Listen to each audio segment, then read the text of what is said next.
Dr. Demizo, can you hear us? Yes, Dr. Mandeep, he is also audible and you are also audible. Hi, Jasleen. Good morning. Very good afternoon, ma'am. Ma'am, should I start? Let us check with his screen, this thing. Okay. Dr. Demizo, would you want to try your screen?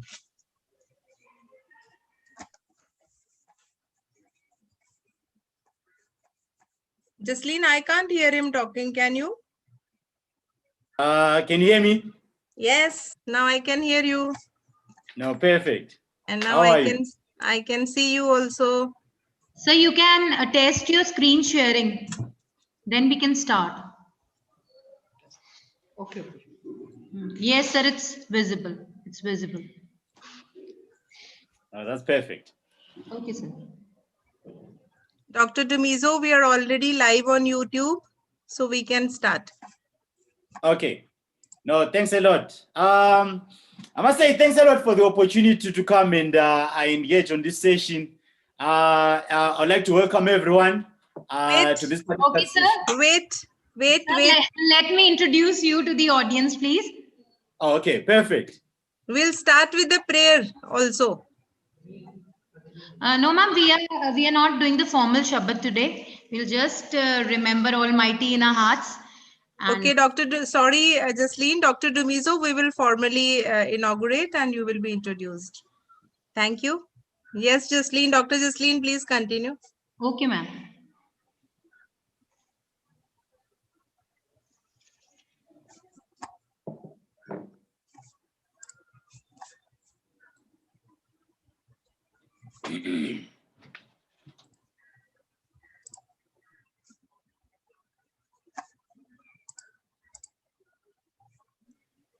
A very good afternoon and a heartfelt welcome to the luminary throng engaging in the second day of the 7 days faculty development program being organized by G.H.G. Khalsa College of Education, Gurusar Sadhar on resource mobilization local to global in collaboration with Bombay Teachers Training College, Mumbai, Council for Teacher Education, Punjab and Chandigarh chapter, and the Best Health Solutions, Johannesburg, South Africa.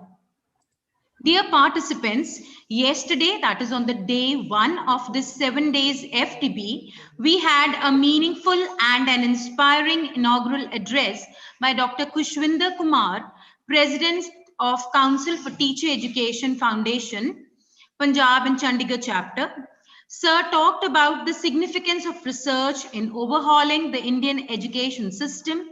He talked about linking school education curriculum with higher education and thus enhancing the utility of both. He also talked about the various policy frameworks and their contextual implications. The second session was taken up by our international collaborator, Mr. David McCandley from Mill Park Business School, South Africa. He deliberated on mobilization and the art of proposal writing.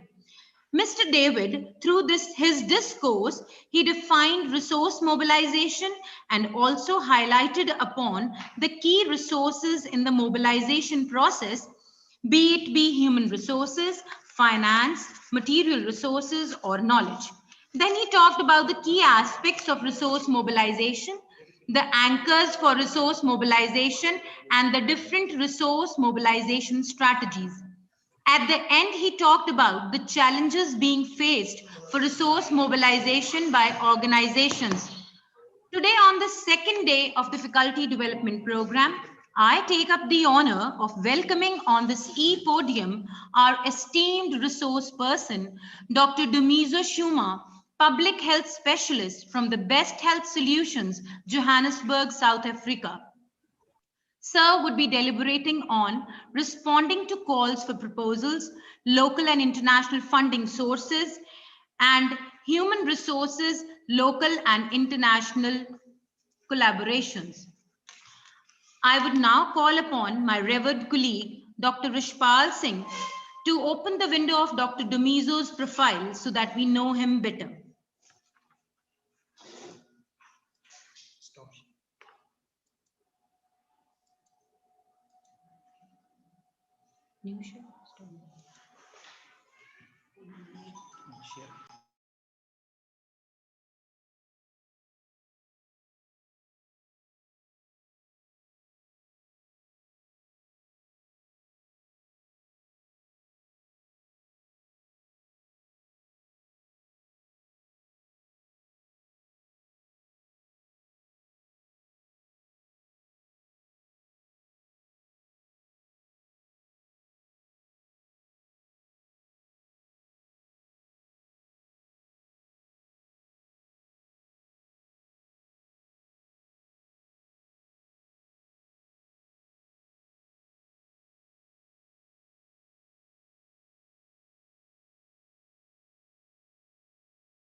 Thank you, Dr. Jasleen.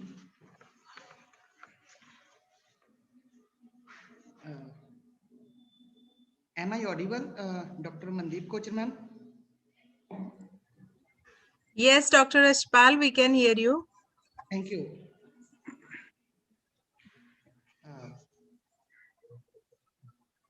Dr. Domizo Shuma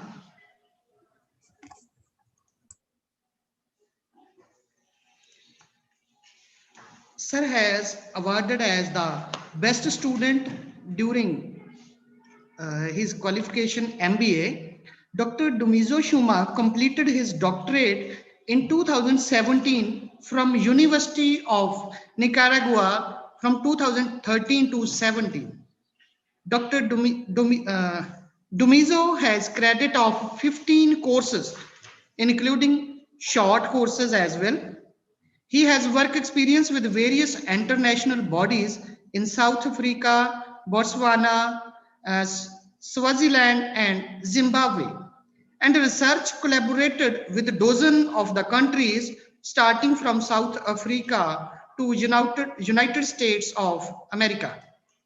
Professionally, Dr. Domizo has a bunch of activities in his life as his nutritionist, nutrition program manager, research supervisor, and since 2009 working as public health specialist in the company The Best Health Solutions uh, in South Africa.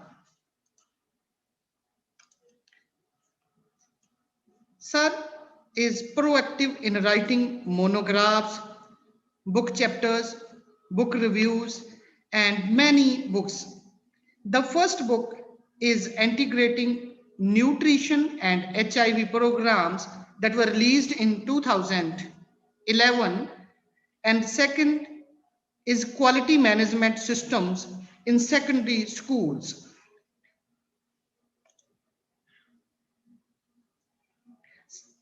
Nearly 20 peer-reviewed articles written in various international journals of the repute, and more than 14 research reports, technical reports, opinion papers, and manuscripts are written by Dr. Domizo. Dr. Domizo has a very long list of projects and consultancies in which he has acted upon as program manager, principal investigator, ranging from 1 lakh to millions in various international organizations.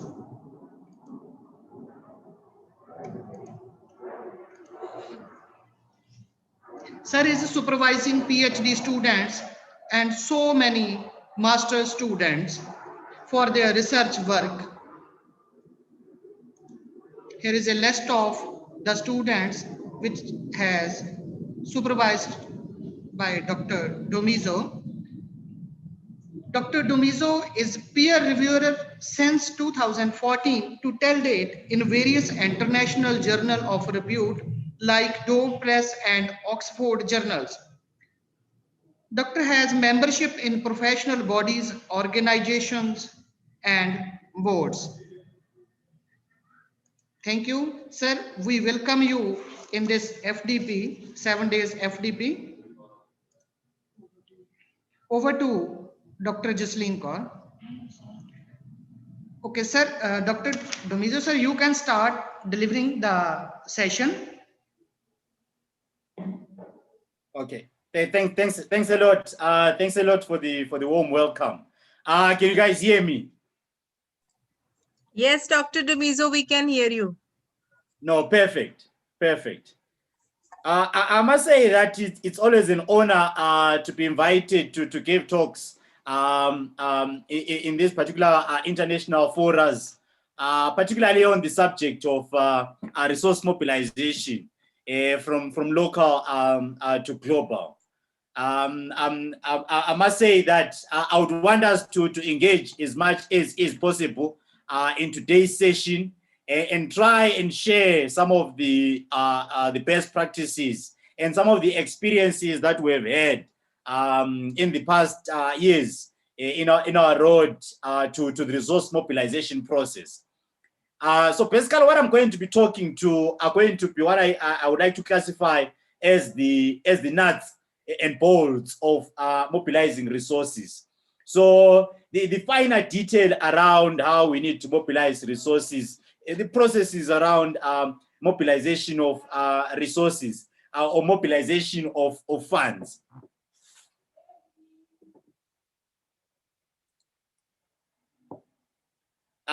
So I would advise that these are some tips that we all mute our mics and be mindful of background noise in case it's time to unmute your mics, and you limit as much distractions as possible. And also you can switch off your cameras and then you post questions in the chat box. I always say that at any given moment when you've got a question, rather post it in the chat box. And then when the time comes for me to peep through to the chat box, at least I'll take note of those questions and then try and tackle them. Some of those questions, I'm going to be throwing them back to the participants to try and assist me to tackle them.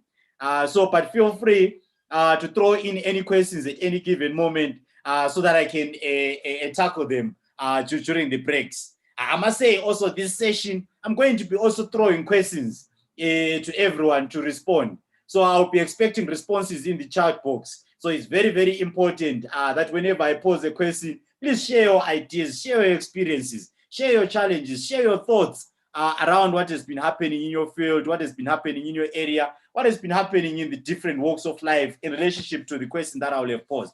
But also, feel free to pose any questions at any given moment. I will try my best to answer those particular questions. And then the other aspect is that just in case we come to a session where there is a question and answer segment, and for easy coordination, I would say that please raise your hands so that it becomes easier for me to coordinate. But at some point, I think we're going to open the floor to everyone to say whatever that you feel like saying at that particular moment. All right, so the presentation outline. So this particular presentation, I've decided to break it down into 3 parts. So those 3 parts are going to be talking to responding to calls for proposal. That is going to be our first part. And then the second part is going to be talking to local and international funding sources. And then the third part is going to talk about human resources. There we'll talk local and international collaborations.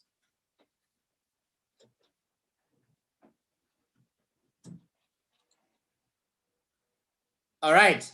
As I indicated, as we are engaging today, let's engage as much as is possible. Please feel free to throw in as many questions as you would want to in the chat box during the course of this session. And also, you can check us out in terms of you can make those posts, say on Facebook. And also, for some of you who would like to contact me directly, feel free to do so. That's my WhatsApp number. And also that's the website, which will give you a little bit of background around the work that we do in South Africa and also on an international scale.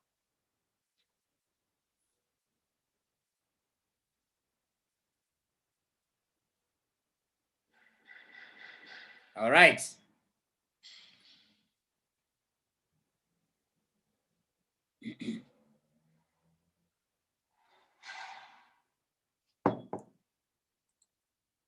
Okay, so I think my colleague yesterday did allude to the fact that resource mobilization is quite broad. So resource mobilization can be categorized into these 4 quadrants. And these 4 quadrants that I'm talking about is human resources, it's material resources, it's knowledge as a resource, and also finance as a resource.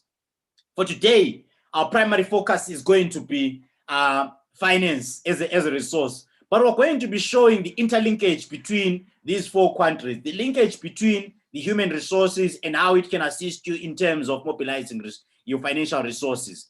And we're going to be talking to how knowledge can assist you in terms of mobilizing your financial resources, and how material can assist you in terms of mobilizing your financial resources.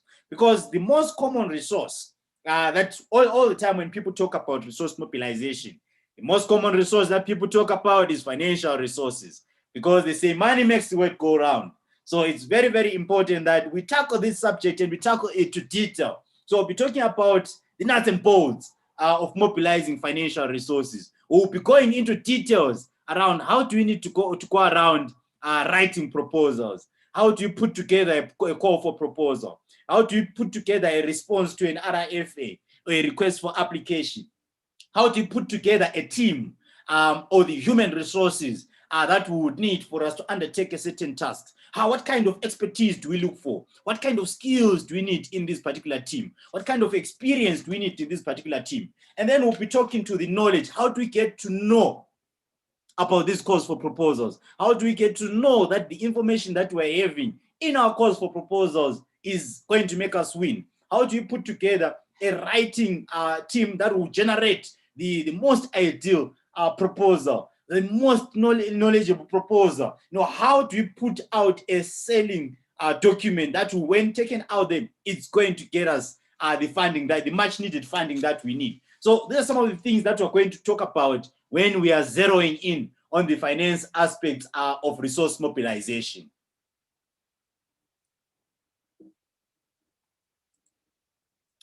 All right, to kickstart the process of us using the dialogue box, I would like to know, you guys, you must tell me, what are your expectations from this session? Let's all jump into the dialogue box. I must say, this dialogue box, we're going to be using it today. A lot of us are going to be throwing questions into this particular session. But also, please tell me where you are coming from as you are writing down your expectations. Just write the name of the country where you're coming from, and then you write your expectation on the side. Let's jump into the dialogue box. Write the country where you're coming from, and then your expectation on your side. In the dialogue box, please write the country where you're based, your name, the country where you're based, and your expectation. Where you are based and your expectation. Tell me, where are you based and your expectation in today's session, where we are going to be talking about resource mobilization? What is your expectation in today's session? Dr. Demizo, I have the privilege of putting my camera on and having an interaction with you. So I wish to know what are the nuts and what are the bolts. That's my expectation from today's session.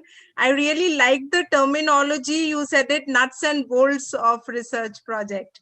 So because when I look at the research as a wholesome I still do not know, after 20 years or 25 years of my experience in research, I still need to understand what is to be screwed in Yes. the research. So I would want you to classify and bifurcate which parts of the research are the nuts and what are the bolts. Thank you, Dr. Demizo. Lovely topic. Oh, perfect. Perfect. I'll take care of that part. I'll take care of that. Hopefully you won't be disappointed. Hopefully you won't be disappointed. I'll definitely go into detail around that part. Colleagues, unfortunately, not everyone can have the video session, but let's all throw it into the dialogue box. Tell me, what are your expectations from today's sessions? What are your expectations from today's sessions? What are your expectations from today's sessions? I expect people to say something in the chat box. Say something in the chat box. Say something in the chat box. Tell me something from South Africa. I see. My expectation is to be able to prepare successful proposals locally and internationally. Perfect. Definitely, we'll be delving into that. We'll be going into detail around that part of saying that how do we write our proposal? How do we put together a proposal? We'll even be sharing what I call a proposal writing process. It's a guide. It's not cast in stone. It doesn't mean that you need to follow it point by point, but it's one of those cases that says that I've been following that particular guide and it has been working like magic. So you might also adopt it and also use it or follow it. Also, more information about how to write proposals, definitely. We'll be diving into that. We'll be going into detail around how to write proposals. I'm also going to be sharing with you a sample of a proposal that we recently put together. It's a very short research proposal. Alan from St. Vincent wow, from St. Vincent. Wow, that's far. Wow. I think, what time is it right now at St. Vincent? I think it's, wow, it must be like 2 a.m. Wow, I'm impressed. Alan, thanks a lot for popping in to this particular session. Wow, the most beautiful place in the world. And then from Gauteng, our expectation is to write effective projects. No, perfect. India. How to write research proposals. Definitely, I'm going to be going into that. And also, I've got a sample of a proposal that I'm going to be sharing with you so that you can have a feel of how we put together these proposals. And I'm going to be sharing with you like some of the details around how we go around doing that. And unfortunately, in that particular call for proposal, the institution that is funding that particular research has also opened yet another call for proposal that is due sometime soon. Okay, good afternoon to perfect afternoon. Lucy from South Africa. Get in depth of mobilization of resources. Definitely will be diving into that. Alan, to be able to put together a successful proposal 100%. Learning from Zimbabwe to get knowledge on writing proposals, definitely we'll be talking about that. I'm based in India. Sujata, being in ODL, my concern is to understand if conventional participant observation could evolve through online participation. I like that. That actually could be a research area of interest. You might actually discover that there is a study that we're presently undertaking, which is in the space of looking at virtual learning, particularly in the context of COVID, and also virtual mentoring, virtual capacity building. And we're looking at that, at its acceptability and its uptake, particularly amongst community-based organizations and also amongst learners. If so, what are the strategies to be adopted to optimize its effectiveness? I think the sample of RTF of the proposal that I'm going to be sharing is going to be of interest to you. To understand proposal writing in humanities, perfect, we'll be diving into that. Lutendo from South Africa, Gauteng, how to write proposals, perfect. Rupenda Singer, assistant prof, Guru from the Singer College of Education, no, perfect, you're welcome. And then morning to you. Hi to you. Welcome. I see you have shared your email address. We'll definitely be in touch. Writing proposal. And then Josephine from Cape Town. Wow. Hopefully the weather is great there in Cape Town. To understand the best tools for successful proposal writing, I'm going to be going into that. No, perfect. Colleagues, thanks a lot. I can see your expectations.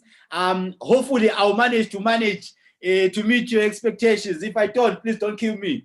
I'll try and meet and do as much as I can when it comes to meeting your expectations in terms of the work that I'm going to be presenting. All right, perfect. Jumping back to the presentation now. All right, so the first section we're going to be talking about responding to calls for proposals. Now, this is a key part when it comes to the proposal writing process. You would see that when it comes to the proposal writing process, there are unsolicited responses to call, and then there are solicited responses to call. So you'd find that in some instances, institutions that have got the money, that have got the bags of money, they call people to say, come through, there is money. Come through, let's eat the money. Come through, but tell us something that will convince us to part with our money and give it to you.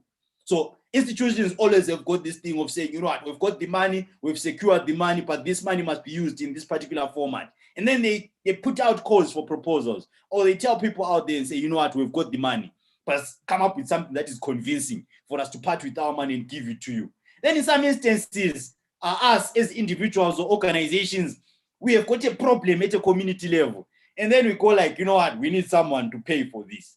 And then we approach institutions that have never asked for a specific cause for proposals. So for today, my main focus is going to be situations where institutions have come forward and said that I've got the money, come up with something that is convincing to say, if you say this and this and this, I'm going to be convinced for me to part with my money and give it to you. So that's the angle that we're going to be talking to. So we're going to be talking to responding to calls for proposals. So we're talking about how do we go around to responding to calls for proposals.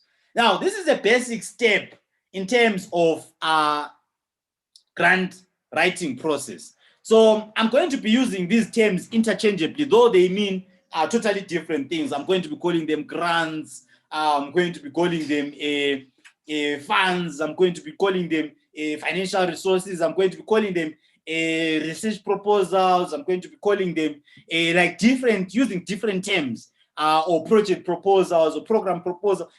All these terms, just for today, I'm going to be using them interchangeably. But in real life, they actually mean totally different items. So when it comes to the grant proposal process, the first stage, simplified format, is to identify the needs and focus. Take note, there are two things. There are the needs and the focus. So you need to know what are the needs at a community level. What is the focus, the angle that we can tackle these particular needs? And then from there, once you know what the community needs are, it's always a starting point to undertake a needs assessment at a community level. Fortunately, in most cases, we stay in these particular communities where we want to implement programs.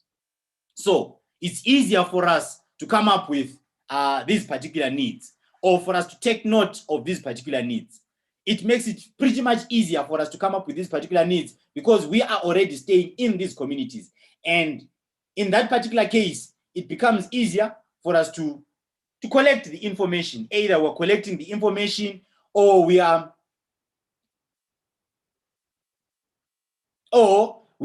just putting together the proposal so as to get the funding out there. And then the next stage is actually to find prospective grants. So one of the steps that we go through is that we find prospective grants. In some cases, you might find that they might not be grants. Actually, they are just calls for proposals. In some cases, you might find that we're talking to corporates, the different companies that are out there that could be having some funding available. So those are some of the things that we need to be on the lookout for. And then we're going to be going into detail around how we need to do this. There are some sites that we can go to try and access these kinds of information. There are some platforms that we can go to. In some cases, you know, like in Best Health Solutions, we always share these calls for proposals. We have set up some WhatsApp groups where we just share these calls for proposals. And in those calls in those WhatsApp groups, you know, we share them across the globe as we find different calls for proposals in South Africa, in India, in other countries. We share them in these particular WhatsApp groups so that people would get to know about these particular prospective opportunities for accessing grants. And then from there, we develop general proposal and the budget. So this, like I said, this is a simplified format of doing that. But the actual part of proposal writing, I'm going to be unpacking it in the next slides. So we then develop the general proposal and the budget. So in some cases, you find that they will call it maybe the technical approach and the financial approach, or the proposal and the budget. And then from there, in some instances, you might find that you might have already sent a letter of inquiry, or they would ask you to submit a letter of inquiry and then receive requests for formal application. So in some instances, you would find that before you actually submit your proposal, you need to send through a letter of inquiry. And when you are sending through a letter of inquiry to an institution, the institution is going to then let you know to say that we have got calls for proposals, we are interested in your work, or your work is not interested, maybe consider the other institutions. So, but we are going to be going into all those kinds of detail. And I'm going to be sharing with you a sample letter of inquiry that was developed by a community-based organization and can also be adopted to an academic institution to use when they are requesting funding or when they're inquiring about potential sources of funding. And then the other part is that we then prepare a specific proposal. All right, so take note. In the beginning, you might have gotten the challenges and all that at a community level, you know, the needs of the communities. You know that, okay, there is a need at a community level and most people, they are struggling when it comes to remedial lessons. And you want to come up with a project to address the gap of remedial lesson, particularly in the context of COVID. You would find that most of the people, most of the children have fallen out of school and they don't get that personalized support. Some of these are often the vulnerable children and they don't have access to, let's say, the much needed resources or the books for them to study at home. Even if they are to try and study at home, they are not motivated enough. So you then decide to come up with a proposal and say that, you know what, I'm going to try and do some remedial lessons or extra lessons or some classes for these guys. And then you approach a company, they say, yeah, your proposal is interesting, but you know, we normally focus on things to do with technology, and also we are now in the context of COVID. And then you go back now and prepare a specific proposal to the funder. Now, that specific proposal might talk to the fact that instead of you just saying that you're going to do remedial lesson, you're going to say that I'm going to run virtual remedial classes or virtual classes with these learners. And because they are coming from low resource settings, I'm going to be asking for laptops, or I'm going to be asking for tablets, and then I'm going to be interacting with them on Zoom, and then I'm going to be teaching them so that they can become inspired and motivated. And then I'll use this platform also to get to counseling of these particular learners. And you know, those kinds of things, you then infuse them into the proposal. And then you talk about like how many people are you going to be reaching out to. And then in the context of COVID, say that I'm going to be giving them sanitizers as well. And then I'm going to be giving them masks for those that are going to be in group sessions in those poor, vulnerable communities. So you put together that particular proposal, you throw it out there. Now, then from there, you submit before the deadline. Now, that is very, very important. Now, whenever you have got a call for proposal, please take note of deadlines. Deadlines are very, very important. There is nothing as bad as a situation where you miss a deadline. When you have labored so hard to try and put together a powerful call for proposal. It's very, very important that you take note of the deadline.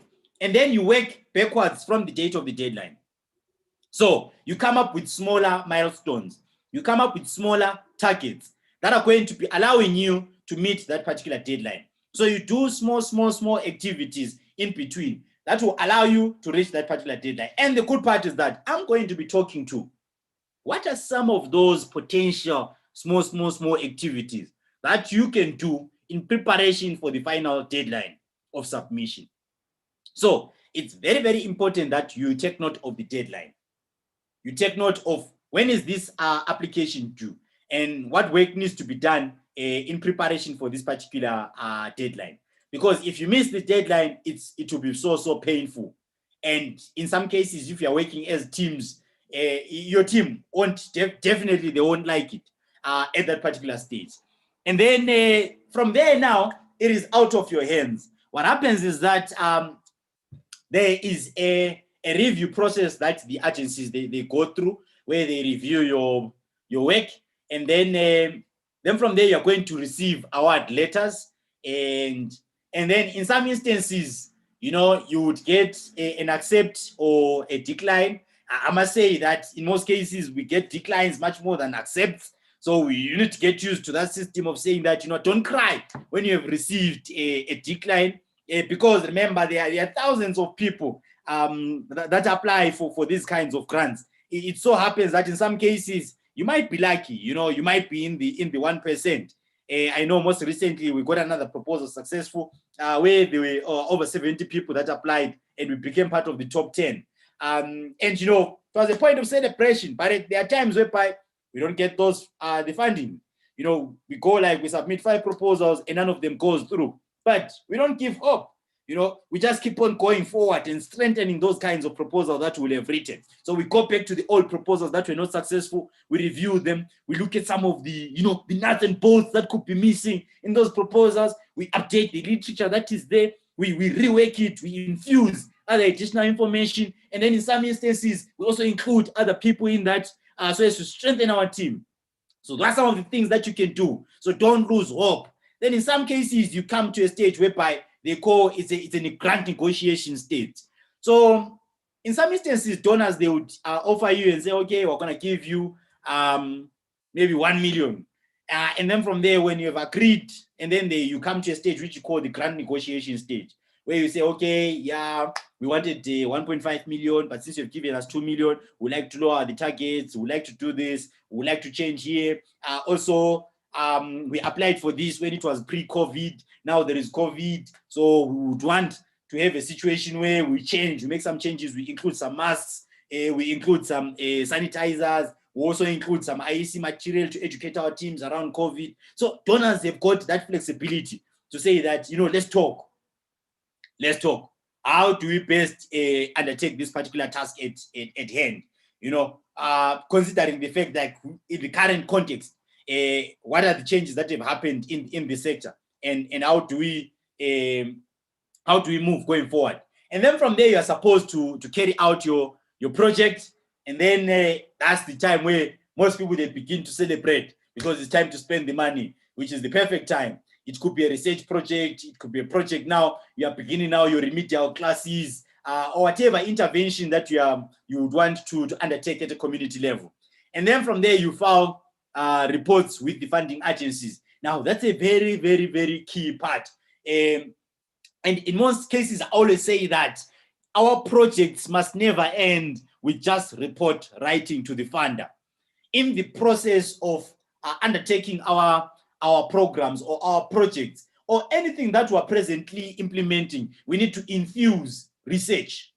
We need to include some form of research. We need to have some research going on inside those particular projects. So we normally call that implementation science, whereby you come up with some methodologies of undertaking research, be it you're doing some baseline studies before you undertook that particular project, and also you can do some midterm assessment, or you can test certain processes that you are doing in your project. But it's very important for us to document what is happening in our projects. I'm also going to be sharing with you some of the conferences that are upcoming, particularly at an international scale, and also in South Africa during the course of this particular call, because it's very important that we disseminate information. Information dissemination is very important. And I know one of my colleagues is going to be talking to the part around academic writing, and they're going to be going into detail around that particular space. So I'm not going to go into touch that particular subject, but I'm going to emphasize the part that says that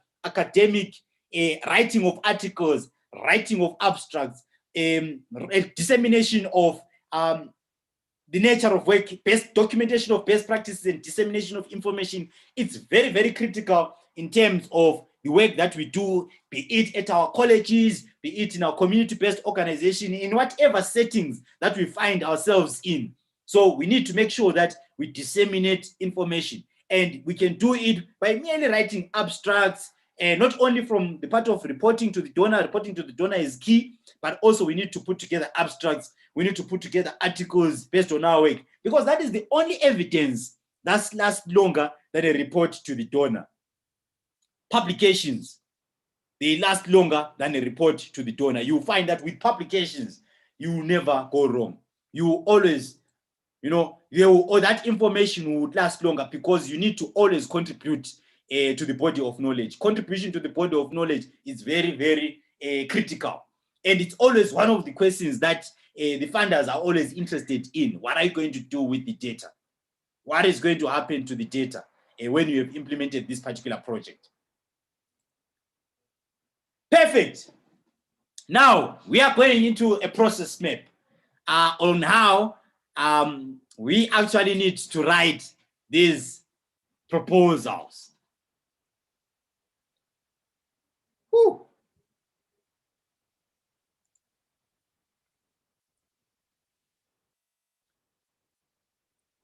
So the starting point is that you receive a request for application, or a request for proposals, or a call for proposal, or whatever that you will have received. That is always the starting point.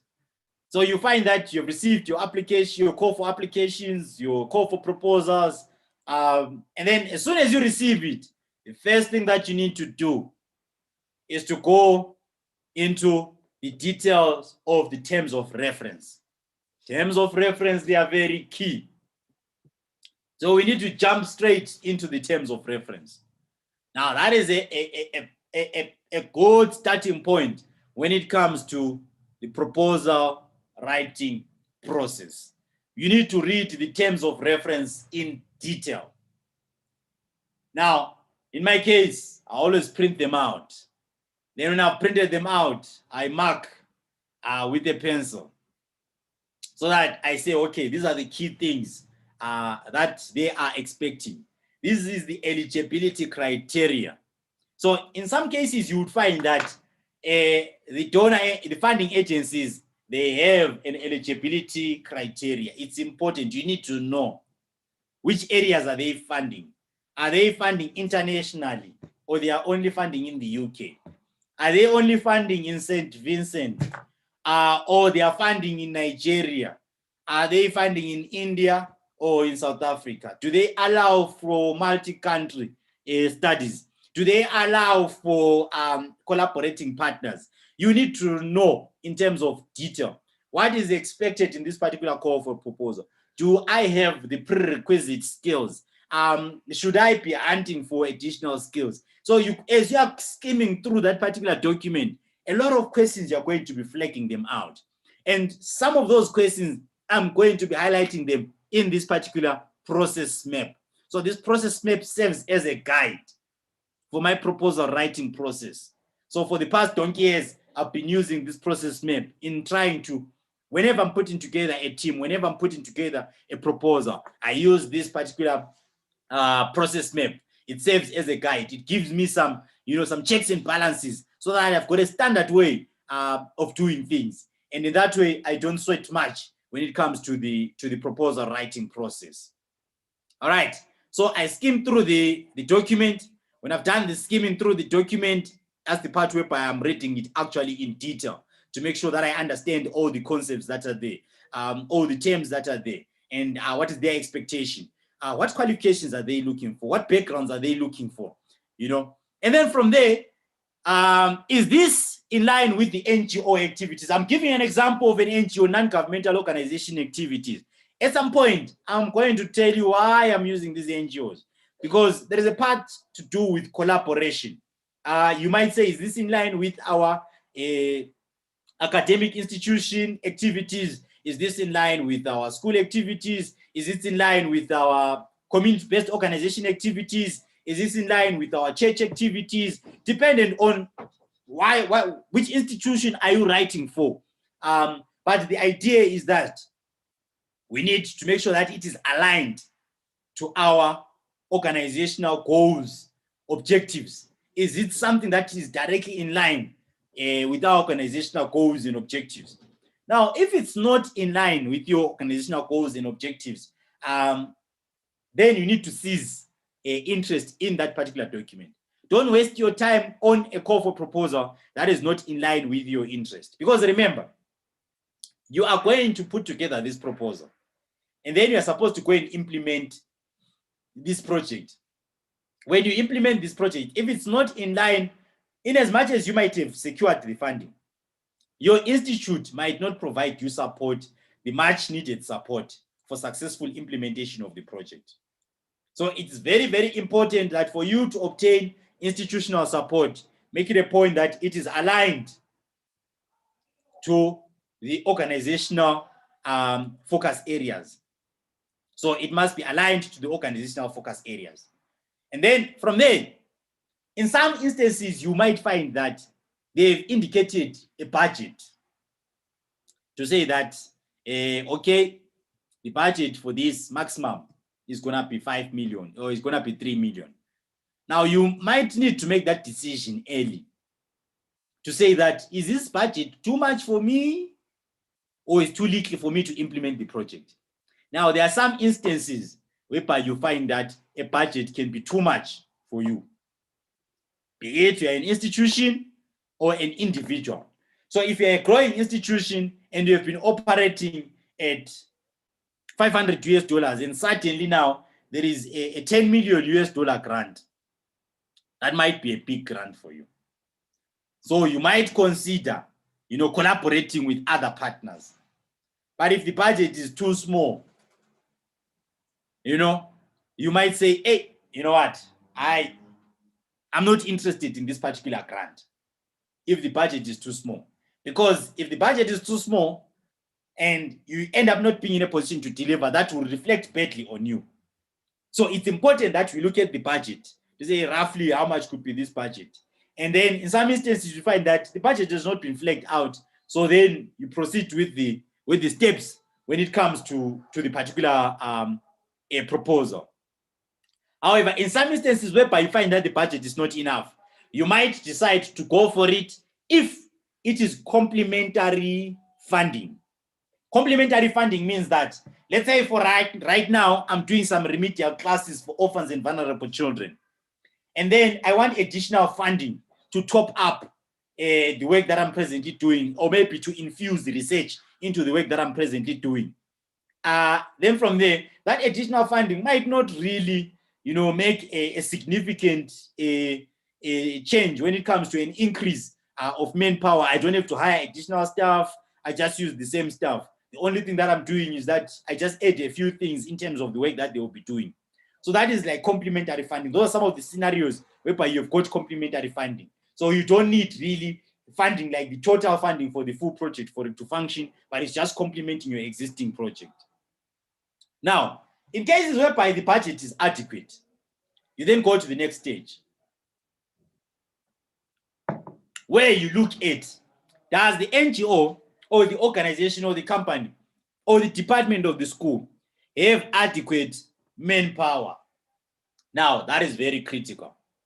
So you will find that in some instances, they've made a call for proposals. And then they say minimum requirements, they will need a principal investigator who's supposed to have a PhD in education or in social science, or supposed to have a master's. And within your team, you don't have those kinds of expertise. Now, what do? It's directly in line with the work that you are doing. And you look at the budget, it can move you from $500 to $1,000, and that will be a good change for your organization, So you look at it and you go like, you know what, we need this funding. We really need this funding. We really need this funding. So if, let's say, the organization does not have the adequate manpower, or you don't have the skills, don't give up. Don't throw it away. You can actually recruit manpower. you can recruit manpower. Now, you would find that even big institutions, what they do is that, I'll give you typical examples that currently in South Africa, there are calls for proposals, let's say for the CTC, the hot one at the current moment is the CTC call for proposal. It has been there for some time and the deadline is coming soon. So people have kickstarted the process of, like different institutions have kickstarted the process of headhunting individuals that can assume specific roles, be it the principal principal investigators or the program directors in those particular programs, or in some cases they need M&E specialists or guys that are going to be doing business development within those particular projects. So you would find that small organizations also need to adopt, or academic institutions also can adopt that particular approach where they look for manpower out there and they say that, okay, when this proposal becomes successful, you are going to assume this role in this project. So you don't have to have all the people within your organization. You can get manpower, you can rent manpower, you can borrow manpower, and then you return, if it becomes unsuccessful. And you can even include that into your proposal to say that, okay, these are the manpower that we had, and this is the manpower that we borrowed from other people. All right. And that strengthens your proposal on its own to say that, okay, this is the structure that we have got. These are the people that will be assuming these particular roles. And then you put their CVs together. You get their commitment letters to say that I'm going to come and join you guys. You guys, if you get this money, I'm going to be with you. So you need those kinds of people that say that I'm willing to jump ship to come and be with you. Nowadays, people can even support you virtually. So you might not even need to attract them from where they are presently working, but they can provide technical oversight to your project. So the only thing that you need is their CVs at that particular point of doing an application. You secure their CVs, you get their details, you put it in the proposal, you put their profile, you become successful, you let them know and say, guys, we've got it. We've got it. Now, are you willing to jump ship? Some of them at that particular stage might be willing still to jump ship. But some of them might say, you know what, other opportunities have come up. I'm not going to be jumping ship. And then you need to go back to the funder and say, you know what, we're going to be replacing this person by this person. But when it comes to research studies, that is a little bit tricky to replace people. Some funders might not be willing to do so. You need to go through a certain process whereby I would say that you need to bring in someone who is at par in terms of qualification and expertise to that other individual. Then the other part, when can the organization recruit manpower? The answer is a yes, which means you collect the profile of the team members. So it's very, very important that you collect CVs of team members so that you get to know them exactly in detail. And then you do some reference check around those particular individuals. And then in some cases, no, you cannot recruit manpower. So what do you do? Can the organization form a partnership? So this could be a school. So even academic institutions, like for example, in our case, we are a consultancy company, but we do collaboration with academic institutions. We do collaboration with community-based organizations. So collaboration, partnerships are very, very key because they help strengthen your teams. They help strengthen your organization. Now, if the organization does not have adequate manpower, cannot recruit, cannot partner, then from there, you need to give up on that particular call for proposal. Because your probability of winning becomes slimmer and slimmer and slimmer. At times I always say that at a point of proposal writing, rather be overstaffed than being understaffed. Like rather have a situation whereby you've got a lot of skilled manpower than just having less skilled manpower in your team. Learn to collaborate with others, partner with others, seek support from others. In some instances, you might find that it's your own initiative. You came up with these remedial classes, but you don't have certain expertise. Let's say maybe you want to do puppetry as part of that, as part of teaching these students, like to use puppets and that kind of stuff, so as to do cognitive stimulation of those particular students. And then, you would want to do this work, but you don't know how to develop those puppets. using simple clothes. Then you partner with other institutions that are in that space of manufacturing those things or developing those particular puppets using boxes and cloth. Or you're in the space of doing, let's say, health education or health promotion, and you are not really good at developing models or developing dummies, or or developing flyers. So you partner with other people that can do that kind of work. So that's why I'm saying partnership is very key. It's not only about the experience, but also about the certain expertise that you need and certain qualifications that you need for you to undertake certain projects. And then if you've got much more skilled manpower, or some people would say overqualified in that particular for that particular call for proposal, they are still going to give you, because donors always want their projects to be managed by people that have got the expertise, that have got the skills. And in some cases, you can attract these people as guys that are going to be providing technical oversight, just technical oversight, where they're just overlooking your project,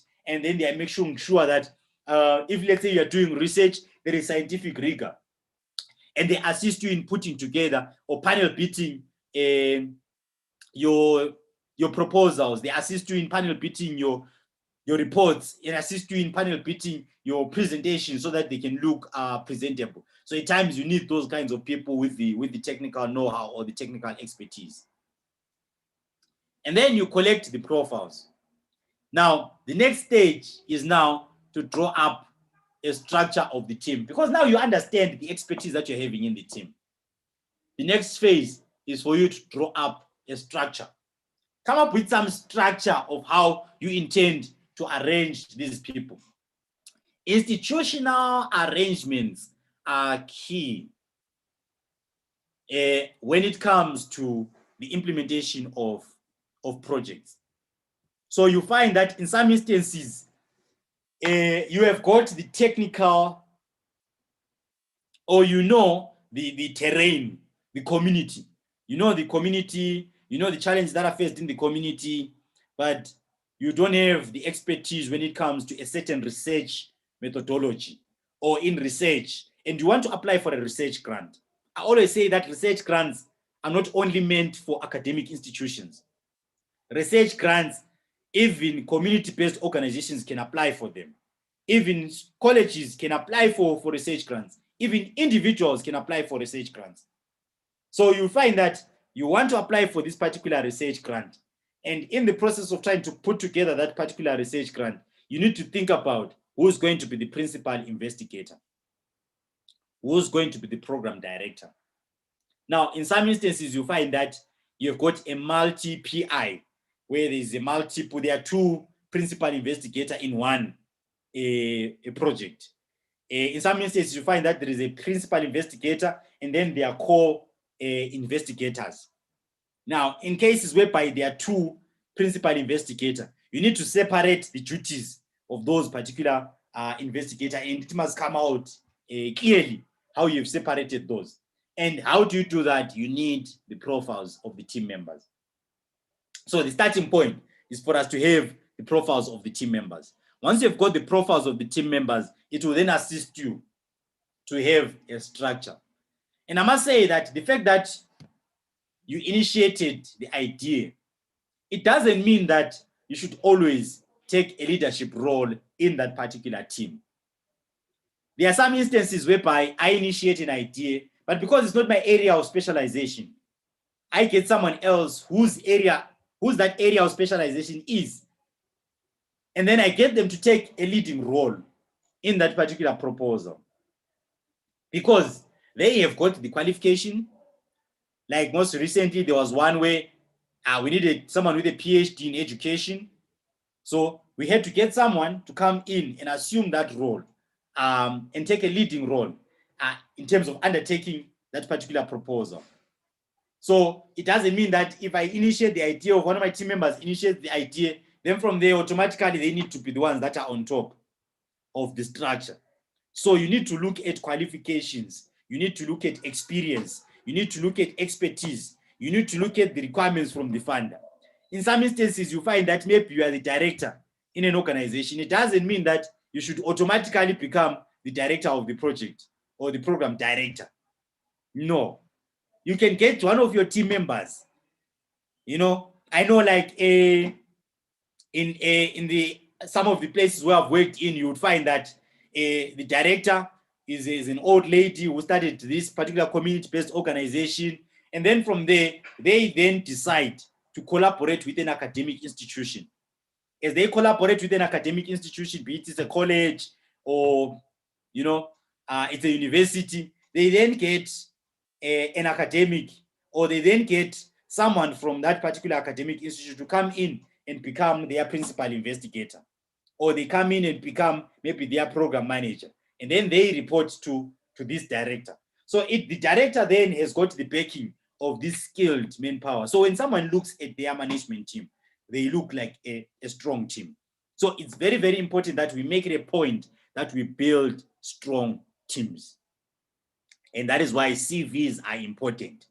Very, very important. I'm going to be going into that. Like I said, today we're talking about the nuts and bolts. We're not going to shy away from any parts. And then from there, you are then going to develop a structure, an organogram. You need to draw your structure and share that structure with the rest of the team members. Then the next stage is to document potential weaknesses of the team. So you might find that you have worked on your structure. You've worked on your structure, you've put everyone, you've packed everyone inside. Now, when you look at that structure, you go like, let's review the terms of reference that this funder is looking for, particularly in research grants. Let's review these terms of reference that these guys are looking for. You discover that, you know what? We actually don't have someone with this area of expertise. There is still a gap in terms of our structure. So you go back to the team and say, guys, you are skilled in this particular area. You are skilled in this particular area. We currently don't have anyone who's good in, let's say, IT.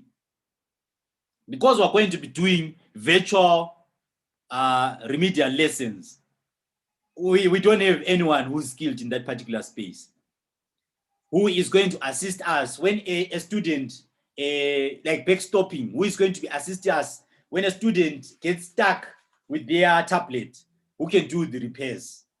We don't have someone like that, and we don't want to subcontract a company. We don't want to subcontract, a company. We want to bring everything, to contain everything, so that we've got total control over the program and the activities that we're going to be doing. And then you begin to look within. And in some instances, you might find that you go into a company that specializes in IT, you talk to them, they give you a CV of an individual and say that, okay, we are going to get this person to be attached to you guys.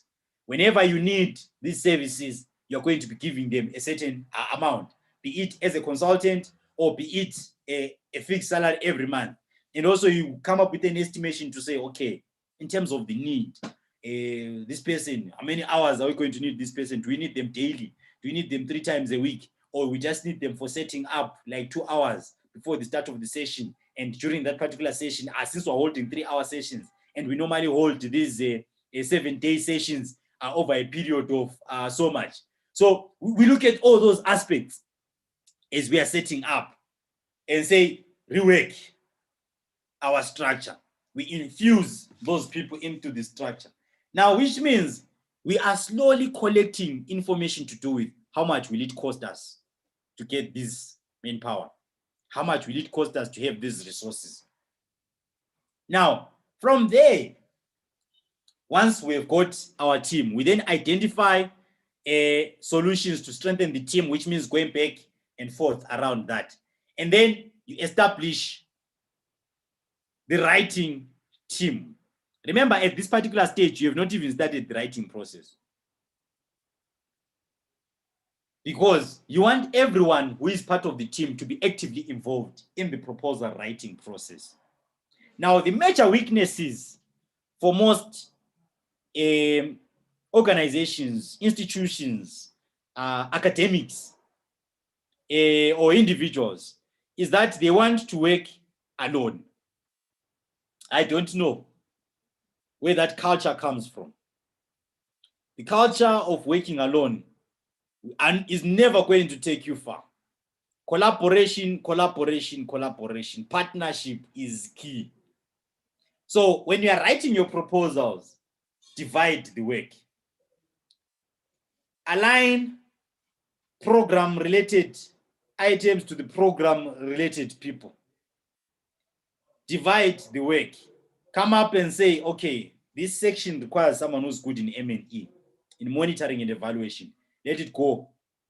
This one requires someone who's good in putting together the methodology, the technical approach, or just the approach. You give it to someone who's good at that. And then all those people, they work as a team. It will fit in like a jigsaw puzzle.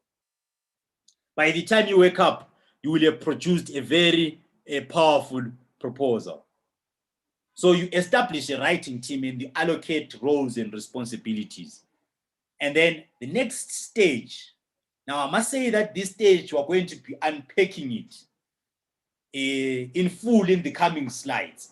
I'm going to just talk briefly about it for now. The next stage talks to the technical approach. That is normally the core of the proposal. And putting together a technical approach that is powerful increases your chances of winning grants. Now, putting together a technical approach that is powerful increases your chances of winning grants. We need to put together powerful technical approaches. Very, very powerful technical approaches. And what does it mean?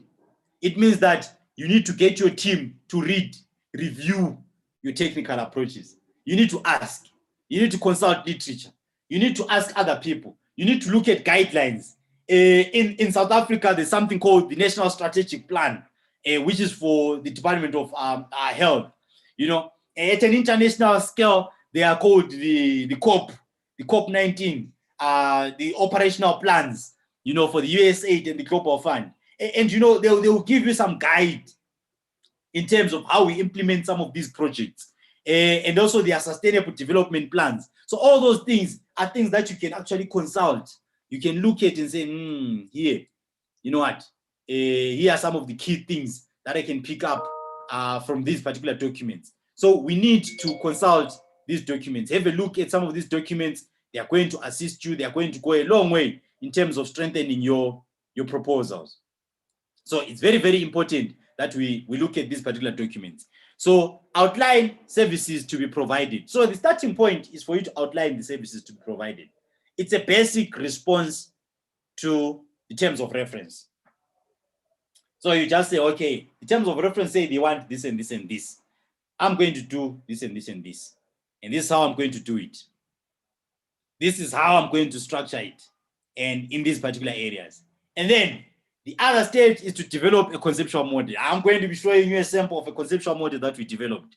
So it's very, very important that you develop or they call it a conceptual model, or you develop a schematic diagram or some diagram of some sort that best explains or summarizes the work that you want to do.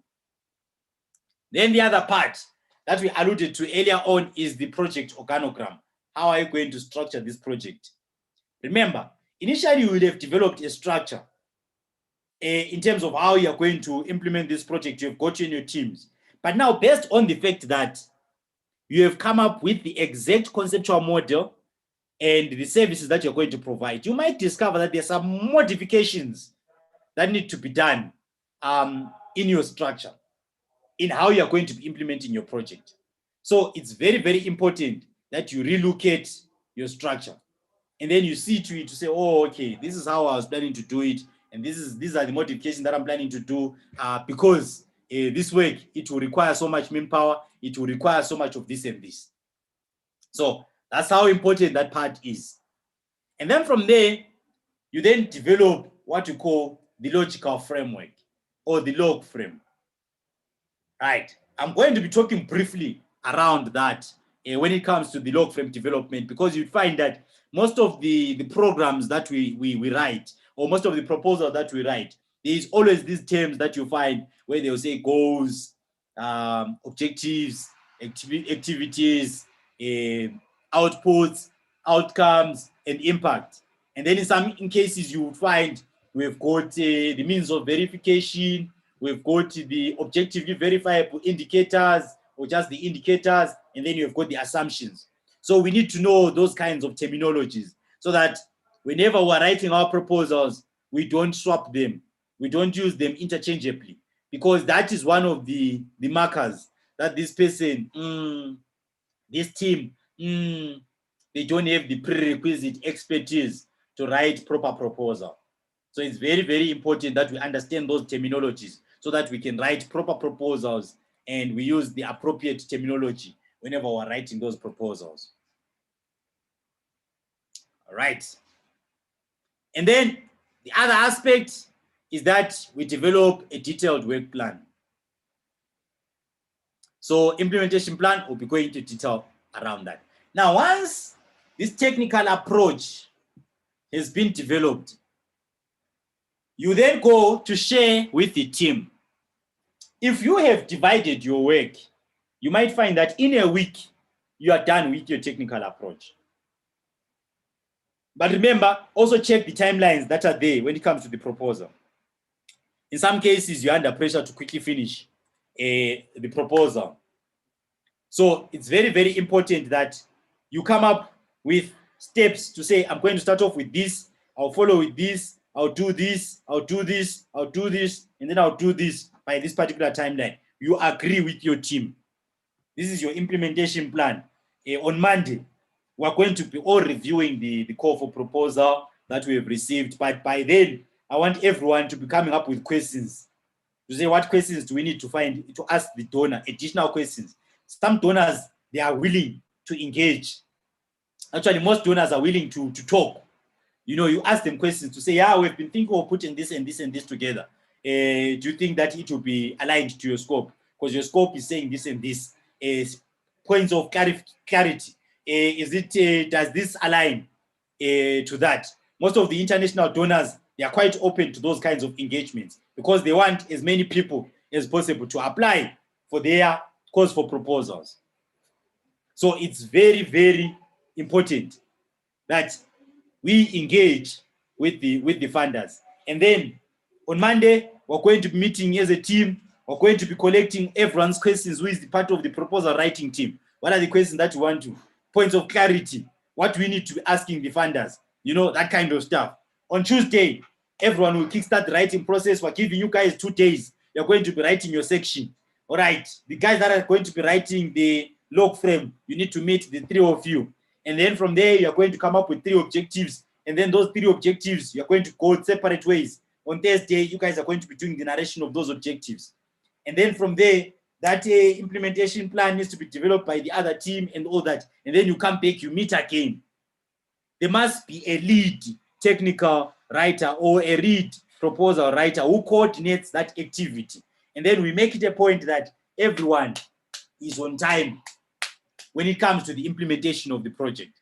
We make it a point that everyone meets their deadlines. If someone is lagging behind, we assist them because we are a team. We are doing this so that we can win the proposals. All right. And then from there, after sharing it with share the technical approach with the team, you receive feedback from the team. Feedback is key. I don't like team members that are always quiet. And I don't like participants that are always quiet. So I always want my team members to always engage. Now, when we're working on a proposal, they must always be having some views. They must be having a different idea. They must be having an angle. They must be in agreement on something. They must say something. Get your team members to be open. If you are the top expert in your team, then your team is not structured properly. It will come to a point whereby whatever that you say, your team will just agree.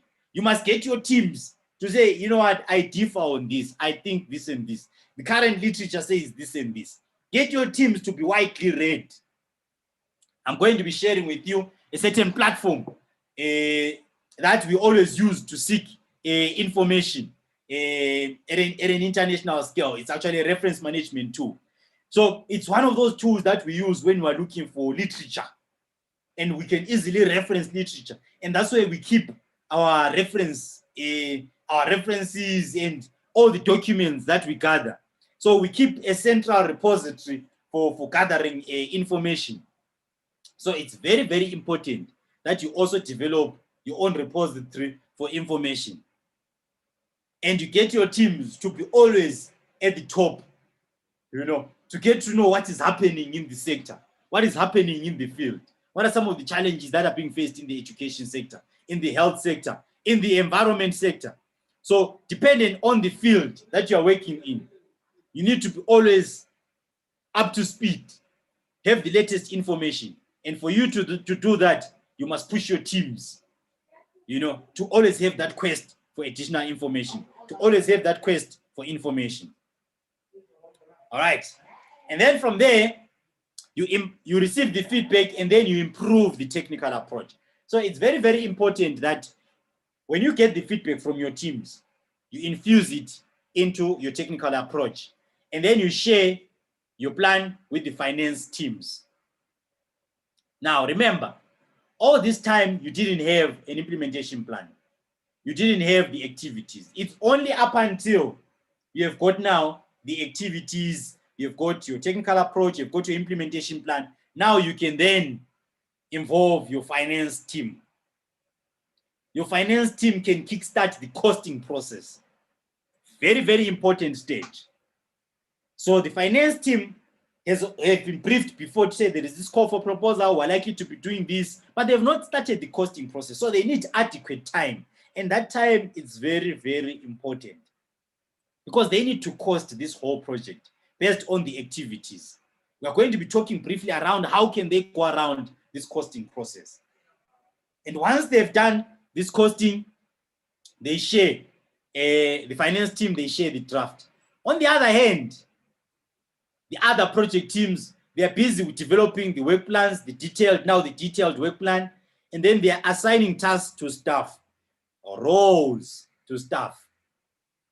It's very, very important when you are doing, particularly when you're having collaborating partners, that you allocate roles to team members. Team members need to know what is their role in the scheme of things. If you don't allocate roles to team members, you are not going to have a successful project. You need to allocate specific roles.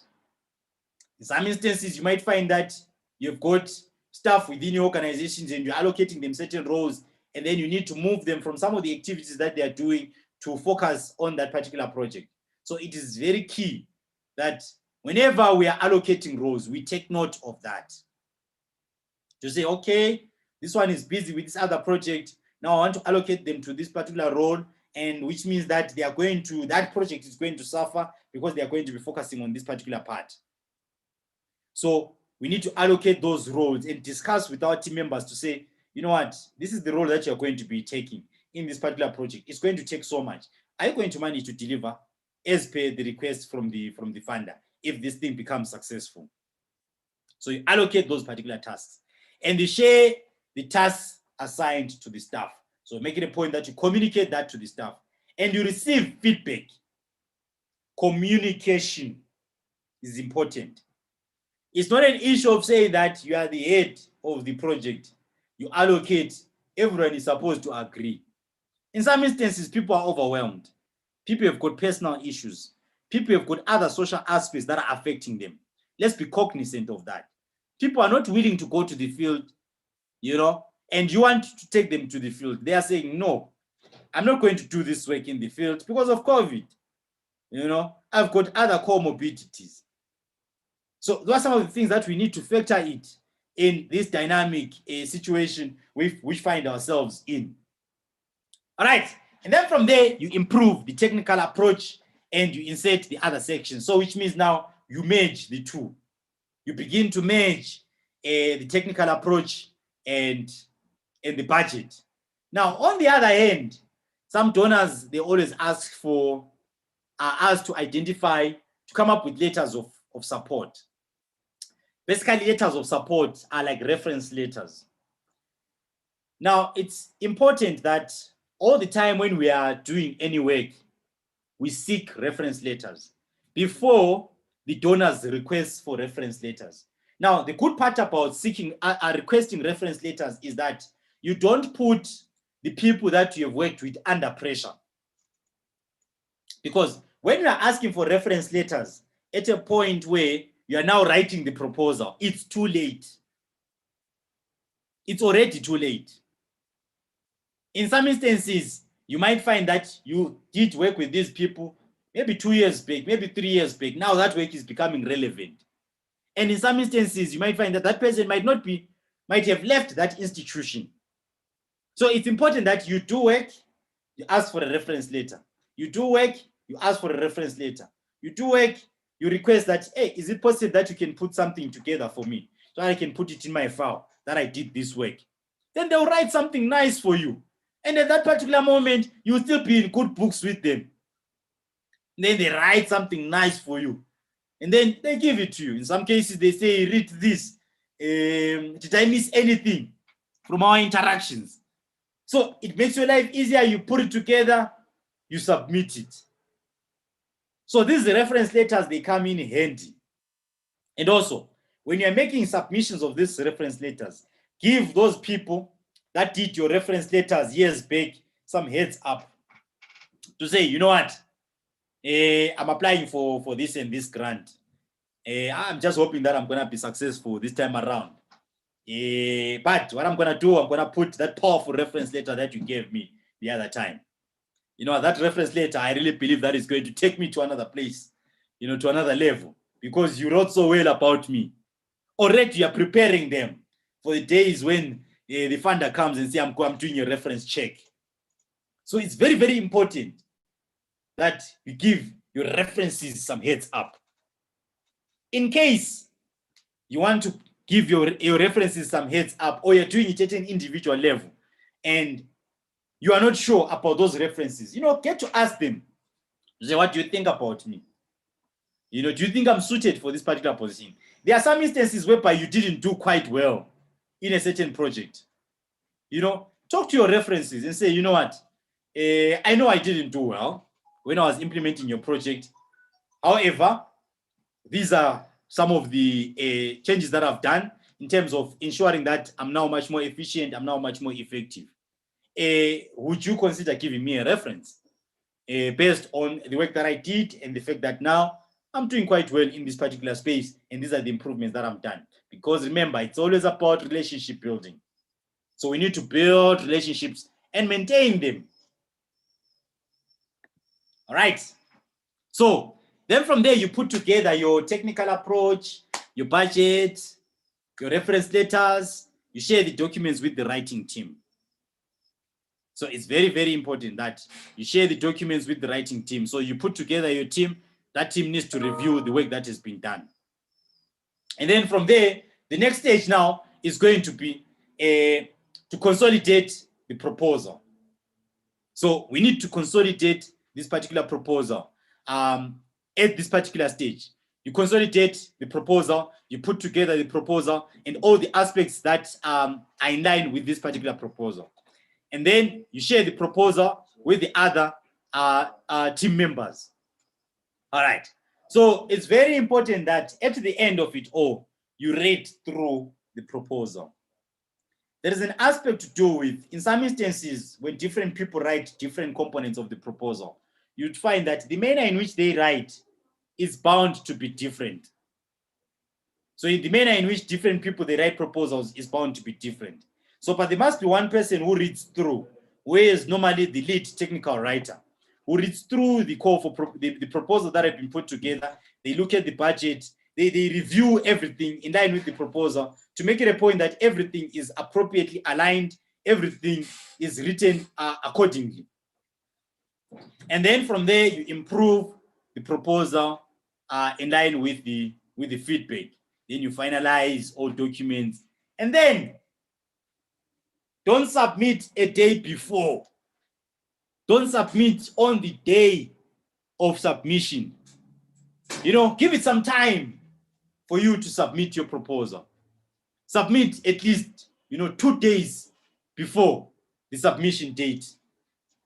Submit it at least 2 days before the submission date, because what happens with most proposals is that on the day of submission, magic always happens. You know, witchcraft always happens. Something always happens on the day of submission. Either there is no electricity, or computers crash, or, you know, there's always something that always happens, especially with these proposals that will be for big money. Big money proposals never submit them on the day of submission. If it's a proposal that is big, if it's any proposal that you're writing and you want money, a proposal that you're conscious of that you really need this money, don't submit it on the day of submission. Never submit a proposal on the day of submission. Submit it the day before or the other day, 2 days before.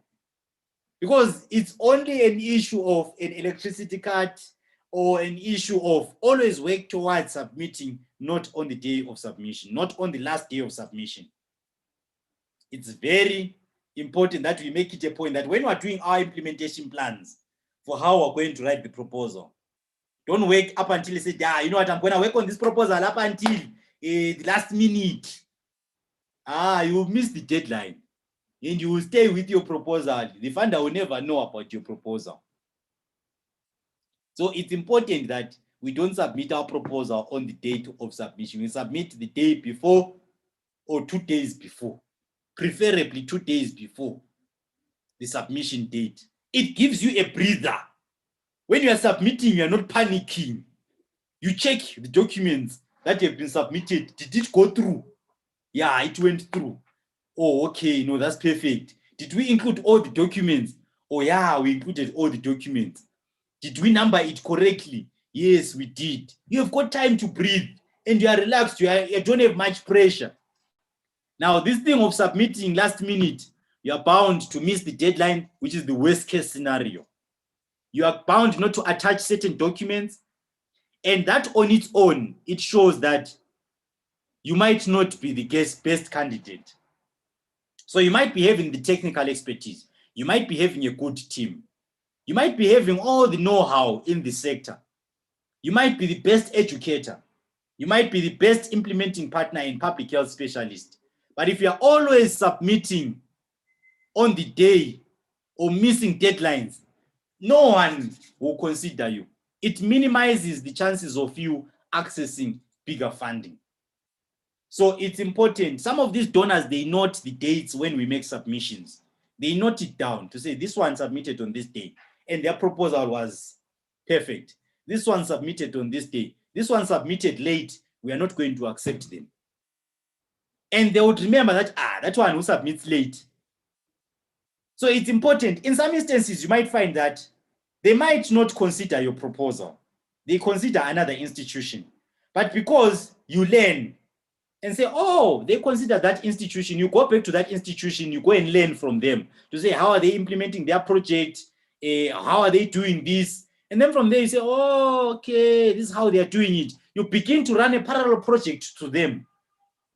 The day when these organizations, they decide to expand to other areas, these funders, they decide to have additional funders, they then say, oh, this guy, they also submitted a proposal. You know, if your proposal came on time, but if your proposal came late, they might not even consider you. Because there are times where organizations might have a budget and then they allocate that budget and then they've got an under expenditure. They still need more people. They still need more people to come and submit proposals. So they might consider you if you submitted on time, but if you submitted late, you lose. So it is very important that we submit our proposals on time. All right. Perfect. At this particular stage, I'm going to open for questions. Like I said, I've divided this work into 3 parts. So we've just finished the first part. We're going to be getting into the second part. But before we jump into the second part, I would want people to ask questions. I always say that it is illegal not to ask questions when you come to this session. It's very, very important that you come to this session at least with a couple of questions. Some of the things I'm going to be unpacking them as we are going forward, but some of the things you might find that I need to address them as well going. But we've got 2 more sessions to go where I'm going to be unpacking some of the aspects. So please throw in your questions into the dialogue box. Then I'm going to address them now. So Dr. Dumizo, I am going to take up some questions on the basis of institutions. Now, when you mentioned that there has to be the collaboration, there has to be understanding, and when we come to the projects, what are the memorandum of understanding between the institutions when we have a collaborative project? That's one thing. When we move from individuals to institutions, when we have institutional projects. Second thing, you said it that leadership is very important, that we need to have good leaders to have good projects. I mean, the leaders should be selected with the wisdom. A wise leader can take the project in a very right manner. And now in the middle of the project, if we realize that the leadership is not competent enough to take the project in right direction, that's my first question. And if some of the team partners, I am in team with or Dr. Dumizo is in team with Dr. Mandeep, and Dumizo finds that Mandeep is not putting in enough effort. So if one of the team partner is defaulter and is not supportive enough, so these are some of the questions when we are having collaborative projects. Individually, I can be putting enough of my efforts, but if the team partners are not contributing enough to the project, what are my obligations and my prerogatives to break my team, to get into, so those are the things which I wish to learn from you. No, perfect. Specifically, Dr. Dumizo, specifically at international platform when we are having the collaborations. Thank you. Okay. No, perfect. Good questions. I'll tackle that. All right. So probably let me tackle the questions as they come. I might need some assistance in terms of checking out the questions. Please, in checking out the questions, please throw the questions into the dialogue box. And I must also highlight that the fact that you're not asking me questions doesn't mean that I'm not going to be asking you guys some questions. So I'm definitely going to be asking you guys questions. And one way of avoiding being asked questions is that you ask me questions. So be prepared that I'm going to single you out, and then I'm going to unmute you, and then I'm going to show you a video, and then from there I'm going to ask you a question, just to make sure that we're on the same page. But if you ask me questions, I'm never going to ask you any questions. All right. So now, trying to tackle the question that Dr. Mandeep is talking about. So you would find that the starting point, I'm going to address the institutional level collaborations first. All right. So in the institutional level collaborations, be it's at a local level or an international level, the key document before you kickstart the process of collaborating is an MOU. So it's very important that you develop an MOU. So you put together an MOU, the teams, they go through it, and then we agree to say that this is going to be our scope of work, and this is how we're going to be working together. Now, in that MOU, you also need to talk to how you're going to be going around doing conflict resolution. Now, this is one of the things that always come out even when we are doing a multi-PI, when we've got multiple principal investigator studies. So we always ask to say that how are you going to go around doing a conflict resolution? What are the steps that are going to be undertaking in doing conflict resolution? Let's say there are disagreements between two institutions. How do you go around doing your conflict resolution? And then you spell out that So you manage trouble before trouble comes. So there are basic things like the HR policies that you'll be having. But over and above that, you need to have a memorandum of understanding between the two institutions to say that this is how we are going to be working together. This is the nature of agreement that we're going to be working on. And that is why the part around allocation of roles to specific individuals, it's always key. So it's important that when we are allocating roles, you allocate to specific individuals. In some instances, you might allocate roles to institutions to say, you guys, you take a leadership role in terms of the implementation. You guys, you take a leadership role in terms of the research, the science, the scientific rigor. So you guys, you develop the tools, the research, the science, you get ethics approval. You guys on the other side, you ensure effective implementation of the project. You gather the information on the ground, you know. So you integrate research into your work by getting a technical partner who is stronger in terms of the research, and then you are stronger in terms of implementation. But you spell that out at MOU level. Now, at an institutional level, you now know what the organization is supposed to do. You now begin to allocate those roles to different individuals. And that normally comes out in the form of job descriptions. Now, I always say that job descriptions need to have targets. You know, they need to have targets so that it becomes easier for you to say that the deliverables that people need to make.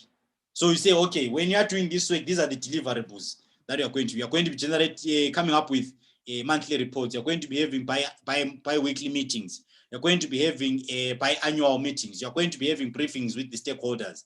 Now, that needs to be stated in the job description or in the scope of work of the particular individuals, so that it's very specific and it's time bound.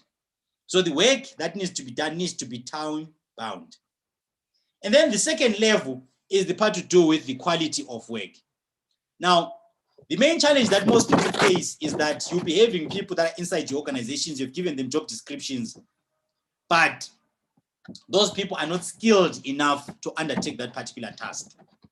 So one way is that at the stage of project design, you already know that these people, according to their CVs, according to their experience, they're not skilled in this particular space. You look for other people with complementary skills to try and assist those particular individuals. So that way it strengthens your team. Now, in some instances, what you do is you straight away get an external person to come through and assume that particular role so as to strengthen your team. Because deliverables are very key when it comes to these particular projects, so that we avoid incidences whereby we end up fighting. And that is why, if it's at an organizational level with individuals, you need to have the job description, you need to have HR policies. Those HR policies are the ones that are going to guide. And then one critical thing is that we need to do capacity building of staff.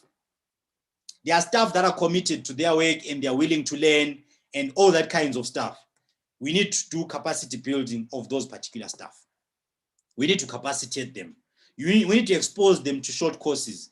We need to keep on building the expertise within our teams. Time and time again, we send them to these short courses. They get to do some of these short courses, and that way you would see that you're going to be building your team's capacity. And then also with international collaboration, it changes the organizational culture. They get to have a different picture around the work that we are doing. So it's very, very important that we build our teams, and our teams, they've got complementary skills. Otherwise, you will be caught in a situation where you're working with people, some are not delivering, and there's nothing that you're doing about it, and the whole project collapses. So we want to minimize incidences where projects collapse as a result of lack of delivery, because it brings the name of the institution into disrepute. All right. So I've spoken about conflict resolution. It always comes out, particularly in some of the studies, where they would ask about the fact that how are you going to be resolving conflicts? You guys, you are collaborating across institutions. So Most people, they would mention the fact that we've been collaborating for the past, 2 years. We've just completed another project. Maybe we've got one project that we've just completed. It was very successful. There was no conflict. However, when there is a conflict, this is how we're going to be doing it. We're going to be having, before the conflict even happens, we're going to be having meetings twice every month. But the project leads from the two institutions are going to be meeting weekly, briefing each other on projects, particularly on multi-site studies, whereby you find that the other leader is on the other side, the other leader is on the other side. One of those leaders might be slow in getting things done, but if they are meeting on a weekly basis, it minimizes conflict. It speeds up the process of resolving some of these challenges. So you want to minimize conflict as much as is possible. And also, open communication is very key in those particular cases, whereby if the lead of that or the colleagues, they communicate directly to say, you're not performing well in this particular aspect, you need to improve, you need to put more hours, you need to study this. It minimizes those conflict areas of conflict. So it's pretty much critical that in the work that we do, we promote the culture of open communication. We document our challenges. We capacitate others. We share best practices with others, especially in multi-site studies. We are not in competition with the other side. We are working collaboratively. In some cases, the others are international partners, the others are local partners. International partners might not even understand the context within the country. For example, we undertake a study in India.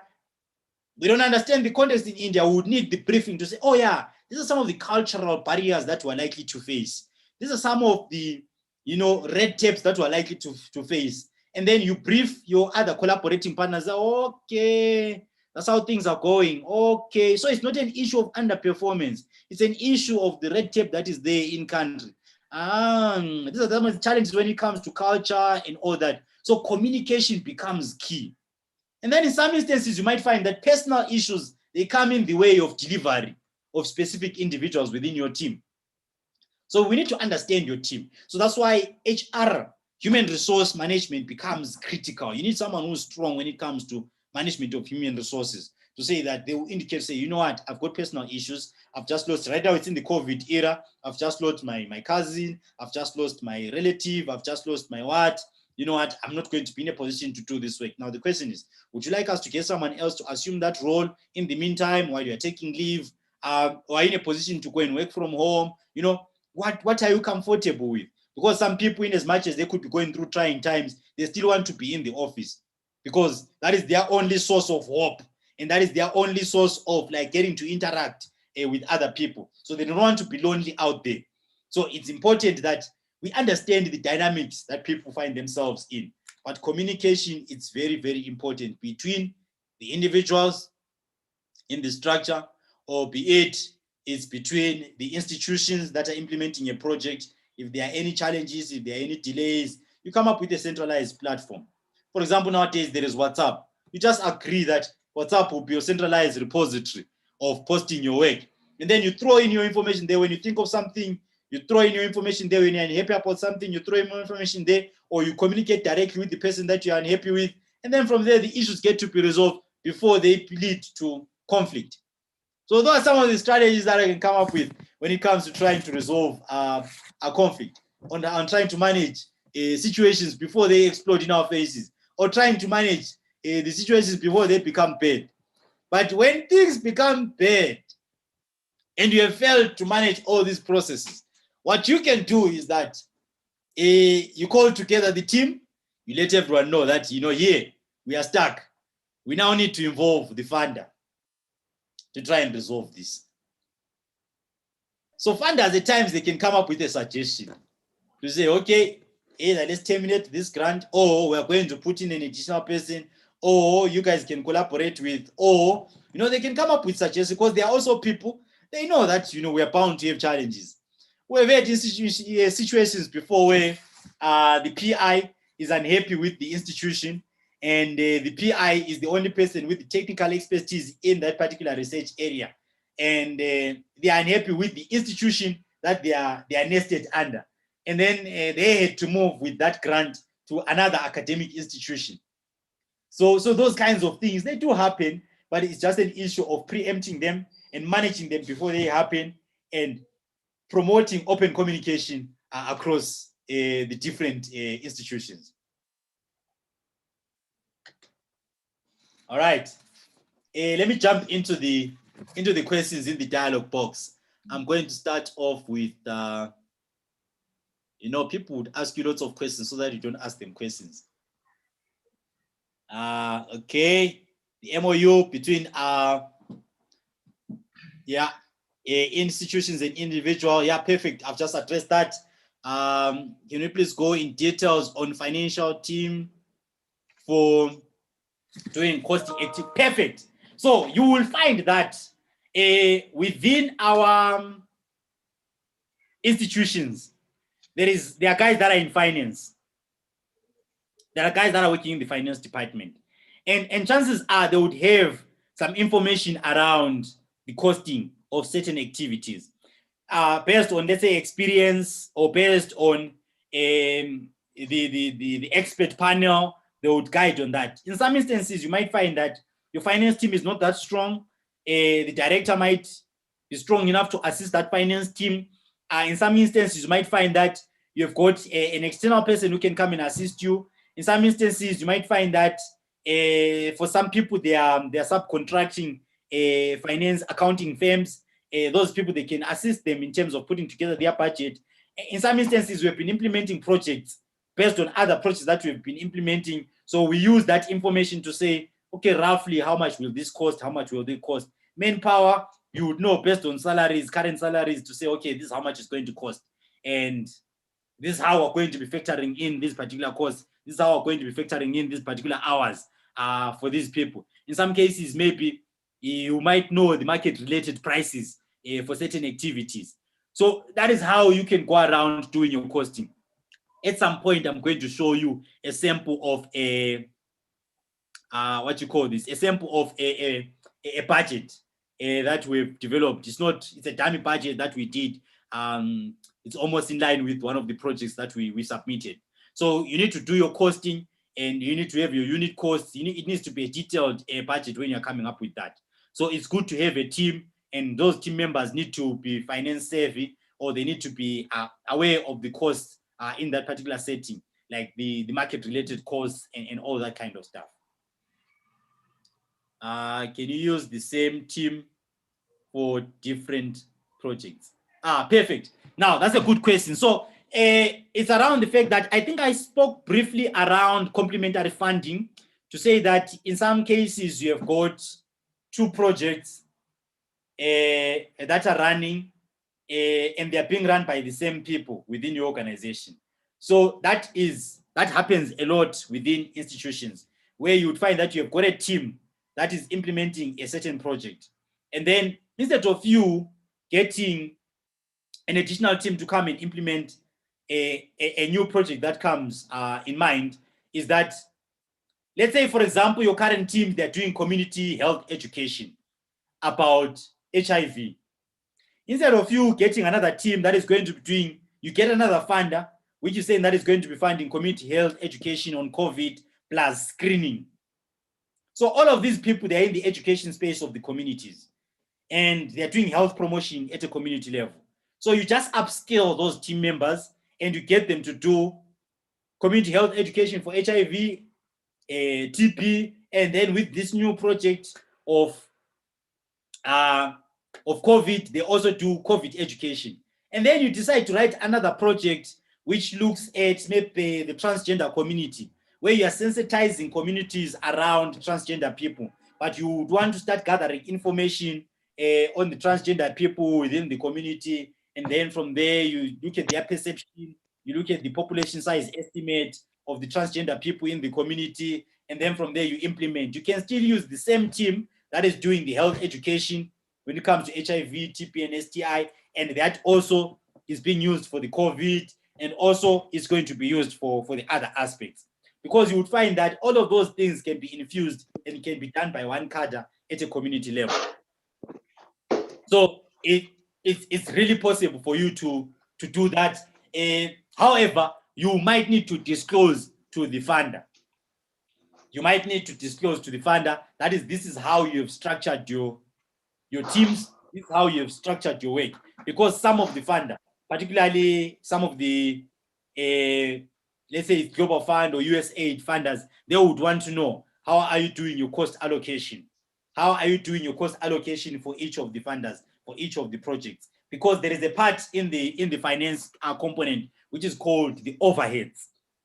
So you need to allocate your overheads, your things like water, electricity, office space. You need to allocate it per donor.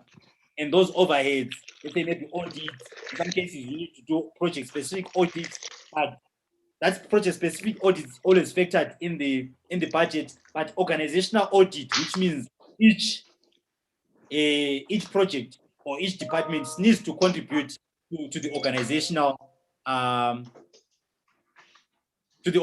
audit.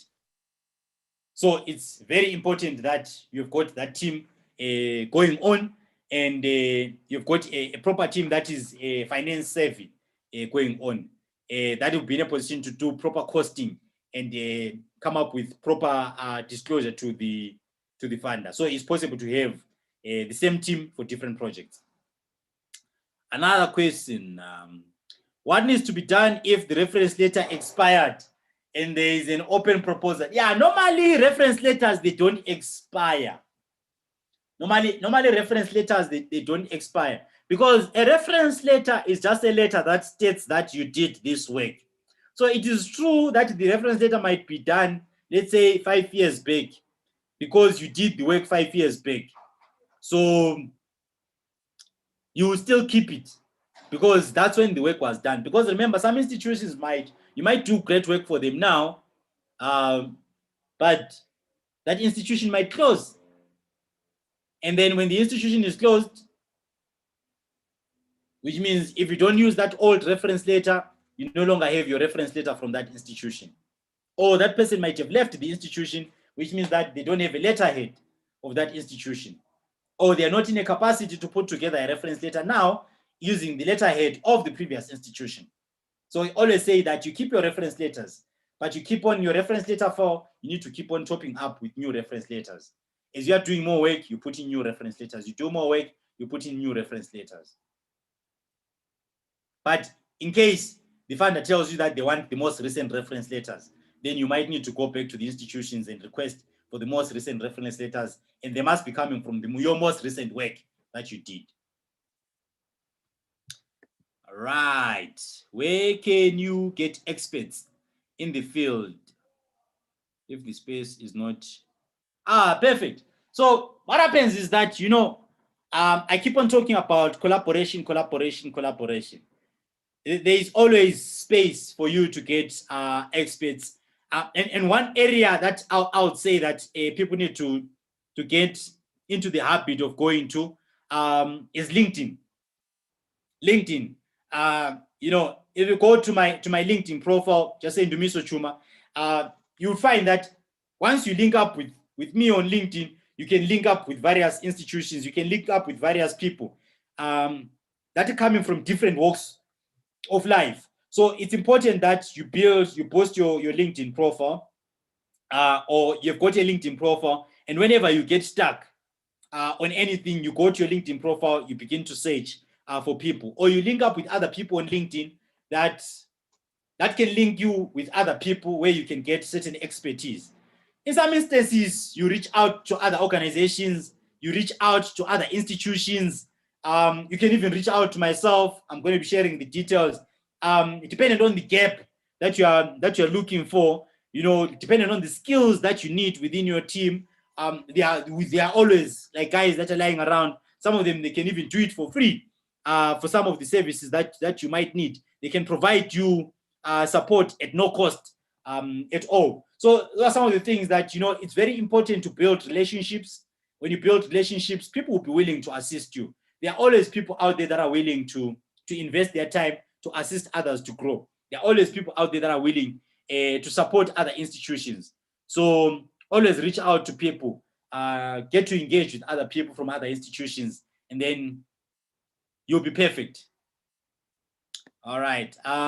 You want my LinkedIn details? So if you just go to LinkedIn,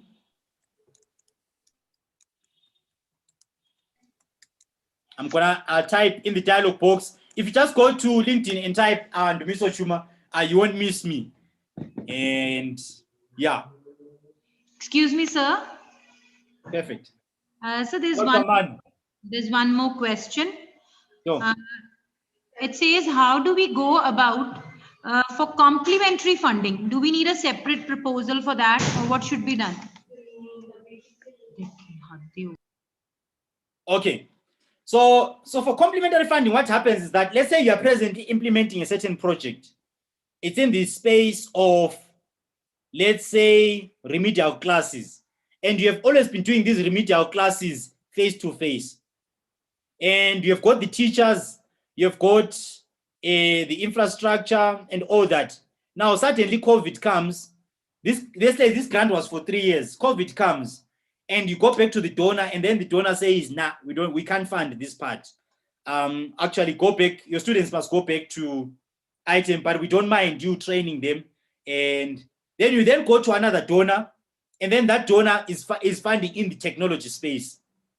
So you then tell them that we are presently doing this work and we need complementary funding that is going to cover these kinds of expenses. For example, we want to get tablets for these learners. We want to continue teaching them. We want to get data for these learners so that they can work from home. And also we're hoping that this will allow us to build relationship with the parents, between the teachers and the parents, and then the parents will be more or less like our co-facilitators. We might also need a tech-savvy person. So that is complementary funding. It's supporting an existing project. In some instances, we apply for complementary funding at the same time when we're applying for the other grant. So you apply for this grant, but at the same time, you apply, let's say, to private companies. Now, private companies, they don't normally fund like big projects. So they fund certain components within a project. So they normally provide complementary funding. Let's say you've been implementing a project. Now you want to infuse the research. You want to do some research parallel to that particular project. You can go to a private company and then request for complementary funding and say that, okay, you will need additional funding in this particular space, and this is what you'll be doing with that particular funding. And this is how you're going to be acknowledging them. So that's how we normally tackle the part of complementary funding. All right. Sir, so we have another question. So, how do we align the objectives of two different funding agencies since we have deadlines to be met? okay, so you are presently, let's say, funded by two different agencies. Let's say you are getting funding from, let's say, UNESCO, and then you are getting funding from, let's say, a private company. And these guys, they are funding the same project, or they are complementing each other. What I always say is that they might be having two separate dates of submission of their reports, but I would always say the basic principle is that we need to have monthly reports. As a starting point, we need to have monthly reports. So on a month-to-month basis, we need to be giving these guys reports. These reports could be statistical reports and narrative reports. These could be short reports, but at least they come in handy. Then in some instances, you might find that the funder has given you specific templates and they want these reports to be done quarterly. But if you are giving them those monthly reports, it's a build up to that quarterly report. It keeps them on the loop. It tells them, they might not have asked for those monthly reports, but at least it keeps them on the loop. It's a proactive way of managing expectations from the funder. So you come up with reporting templates that you give them on a month-to-month basis, which means that on a monthly basis, you're going to be reviewing your project progress and then coming up with strategies to improve your program implementation. And those strategies need to be communicated to the funder so that it keeps them on the loop. It shows that you're doing what we call continuous quality improvement in terms of program implementation. So it's important that we communicate with the funder to say that this project that we are funding us, you have given us these quarterly deadlines. However, we've got another funder who's also giving us these biannual deadlines. We would like to be giving you, say, monthly reports, just to keep you up to date. It's a way of building a relationship with the funder. It's a way of keeping them abreast in terms of what is happening. Now, it minimizes incidences whereby they will come some other day and say that you're implementing stuff wrongly. It keeps them on the loop. And then from there, it makes your life pretty much easier going forward. And also, in some instances, you might find that you have started a project. They've told you that you're supposed to submit annual reports. You implement your project, you're not reporting to the funder. You implement, 6 months goes, your staff, they drop out. Now you are stuck because those staff might have gone with institutional memory. So it is important that we keep reporting to the funder. We keep collecting information on a regular basis and reporting internally for the internal review meetings. And then we report also to the funder so that we keep them updated in terms of the work that we are doing at a grassroots level. All right, I see there's another question here. All right, in my direct email address, my email is ndumiso@besthealthsolutions.co.za. ndumiso@besthealthsolutions.co.za. So I'm with the Best Health Solutions team. You can check us out on Facebook, in Twitter, and Instagram. But I'm gonna share my email also in the dialog box so that everyone would have easy access to it. And then towards the end, I'm also going to be sharing our WhatsApp numbers for easy communication, and also our Facebook page, like just in case, you know. All right. Dr. Dumizo, I still have one question for you. Okay, perfect. See, the audience and the faculty which you are addressing to now today, this faculty development program in India had been designed for 7 days for in-service faculty members. So what, according to you, should be appropriate duration of the project? We should be looking for the projects of 6 months, 1 year, 2 year, because I mean, people feel working on one project for very long time, it becomes monotonous.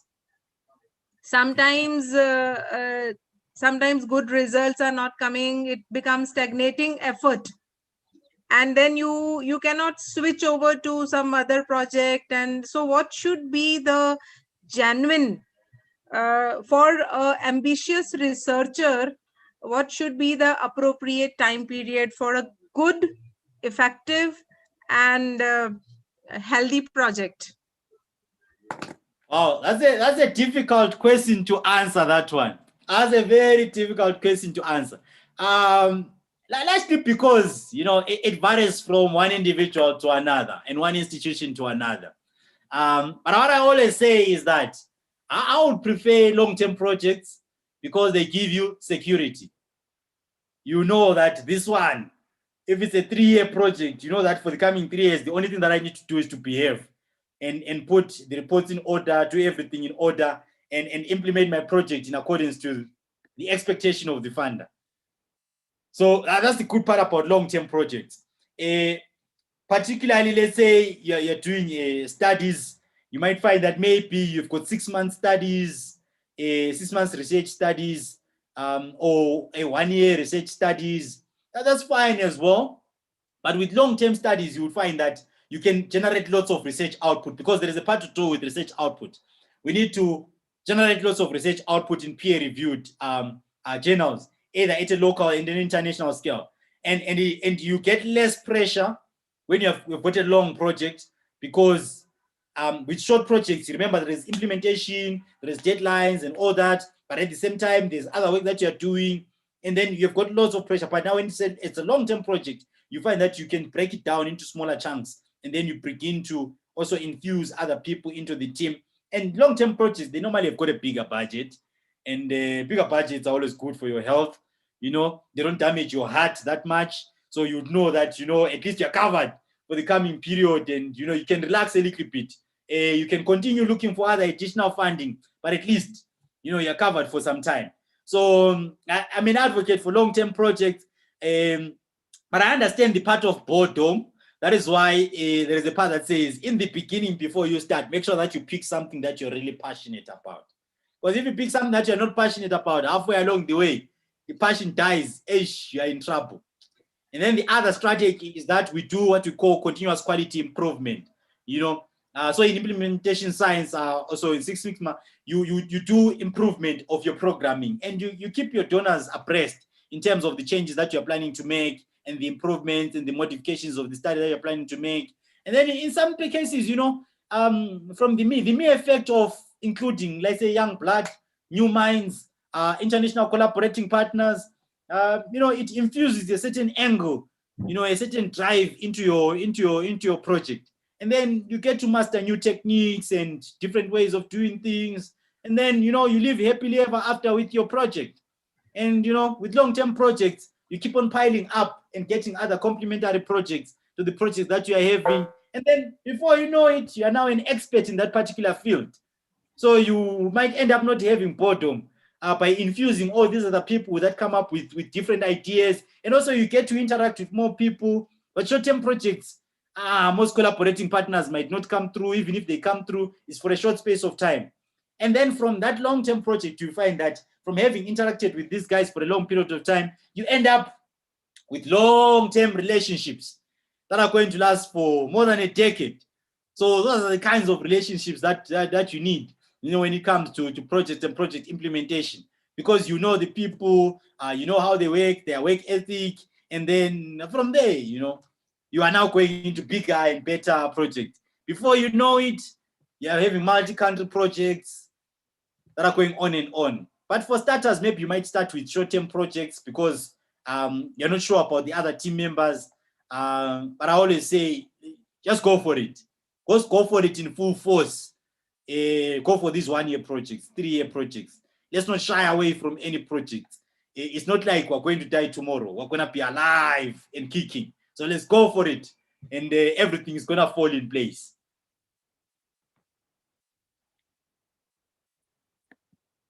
Okay. Reverend, is it possible we can have a copy of your presentation? Okay. Everything is going to be accessible. This is going to be on YouTube. So I think it's running live on YouTube right now as we speak. Yes, Dr. Dumizo, the organizers are going to post the YouTube link on the chat also, and we will be posting it to you, and you can pass it on to all the people who had been the part of it. We can do even that also. So YouTube links are going to be served. Although many people had been asking for your presentation, but I feel YouTube serves the purpose. Thank you, Dr. Dumizo. You can continue. Okay, perfect. And then the other part is around, I see there's a question here on being used by the funders to achieve their goals at the expense of deviation from your objectives as an organization. Wow. Now, that's a common fear amongst institutions, whereby they would feel like, you know, when we get funding from these organizations, they are going to use us. And then from there, they are going to dump us, or they will end up championing a cause that we're not really interested in. For example, I'll give you a typical example. Let's say your organization is anti-certain groups. Maybe condom use. You're more into abstinence. So you don't preach the part of, you know, people should condomize and all that, but you only preach the part of abstinence, abstinence, abstinence. And then you get this donor, they say they want to drive you in that direction. Or there's certain religious beliefs that people have, or cultural beliefs that people have. I must say that those things, they normally come at grant negotiation stage. There is a detailed MOU or an SLA that people normally sign with the funders, actually always sign with the funders, which clearly stipulates your focus areas, which clearly stipulates the expectations from the funder, you know, and that those are the critical documents that we need to take note of. We need to read when we are signing our agreements. And then in some cases, you will know that this donor has got these dynamics. Let's say they come from certain backgrounds, you would know that they will be expecting us to champion this particular cause. And if that is not acceptable by your board or by your management team, you need to disclose that. In as much as their money could be sweet, you need not to sell yourself to the funders.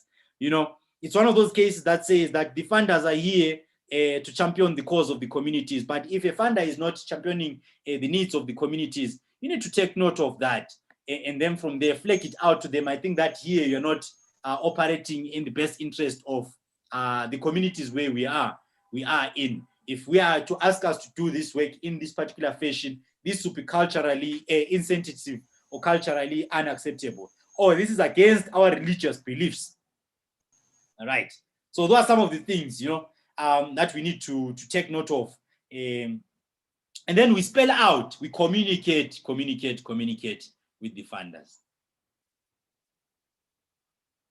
All right. Okay. Okay, in the dialog box, I can see the YouTube link has been shared. All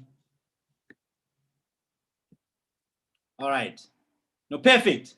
Like I said, the fact that you are going to ask me a few questions doesn't stop me from asking questions. I've got a question to ask everyone, and you jump into the dialog box. Jump into the dialog box and tell me, what are some of the challenges you have faced in proposal writing? What are some of the challenges you have faced in proposal writing? In your proposal writing processes, what are some of the challenges what are some of the challenges you have faced in your proposal writing process? What are some of the challenges that you faced in your proposal writing process? In the dialog box, please jump in there. If you have never written any proposal, just say, I've never written any proposal. So what are some of the challenges that you have faced in the proposal writing process?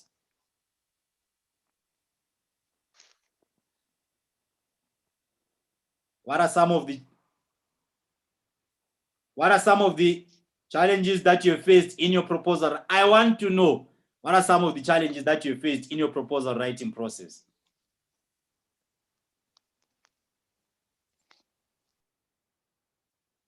I want to know, what are some of the challenges that you faced in your proposal writing process? What are some of the challenges that you faced in your proposal writing process? Throw it in the dialog box. Tell me.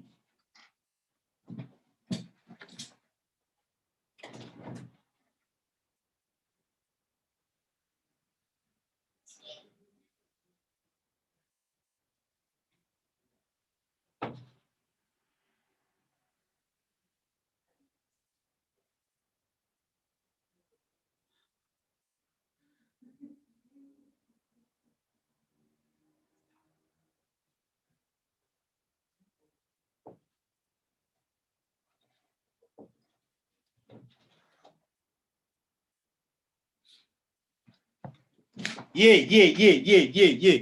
Let's throw in the dialog box. I want to know those challenges that you have faced in your proposal writing process, so that as I'm talking, I'm going to be throwing them in. Some of those solutions. What are some of the challenges that you have faced in your proposal writing process?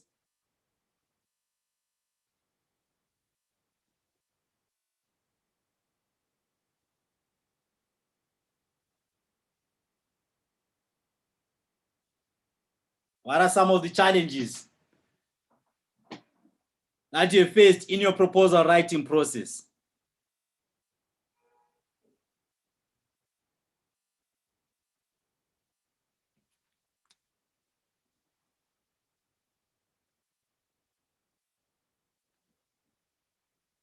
What are some of the challenges that you faced in your proposal writing process?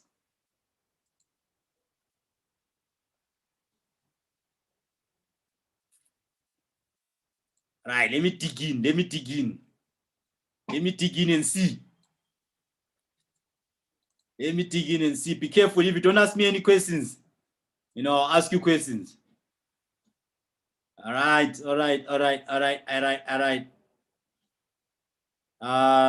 Toby, you might be struggling with sound. I think that is the problem on your side.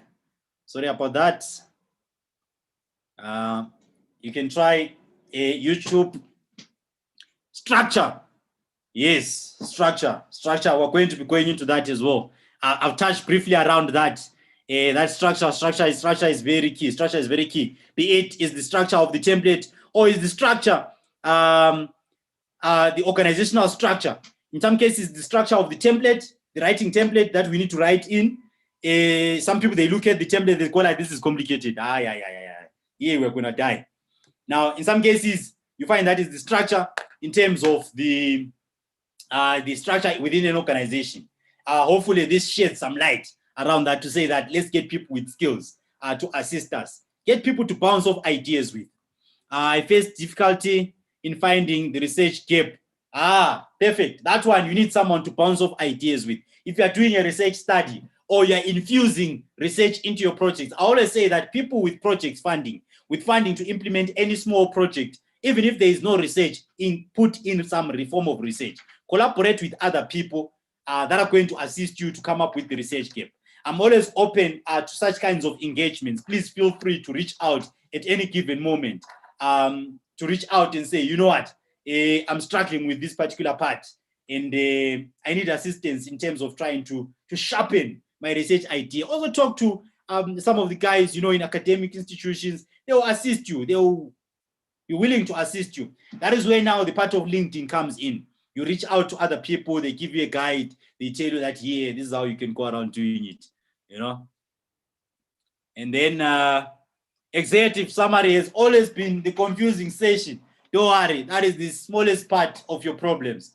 As long as you have done your proposal and everything is going well, the executive summary just summarizes everything. In most cases, summaries are very small. And in some cases, summaries, they adopt the abstract format.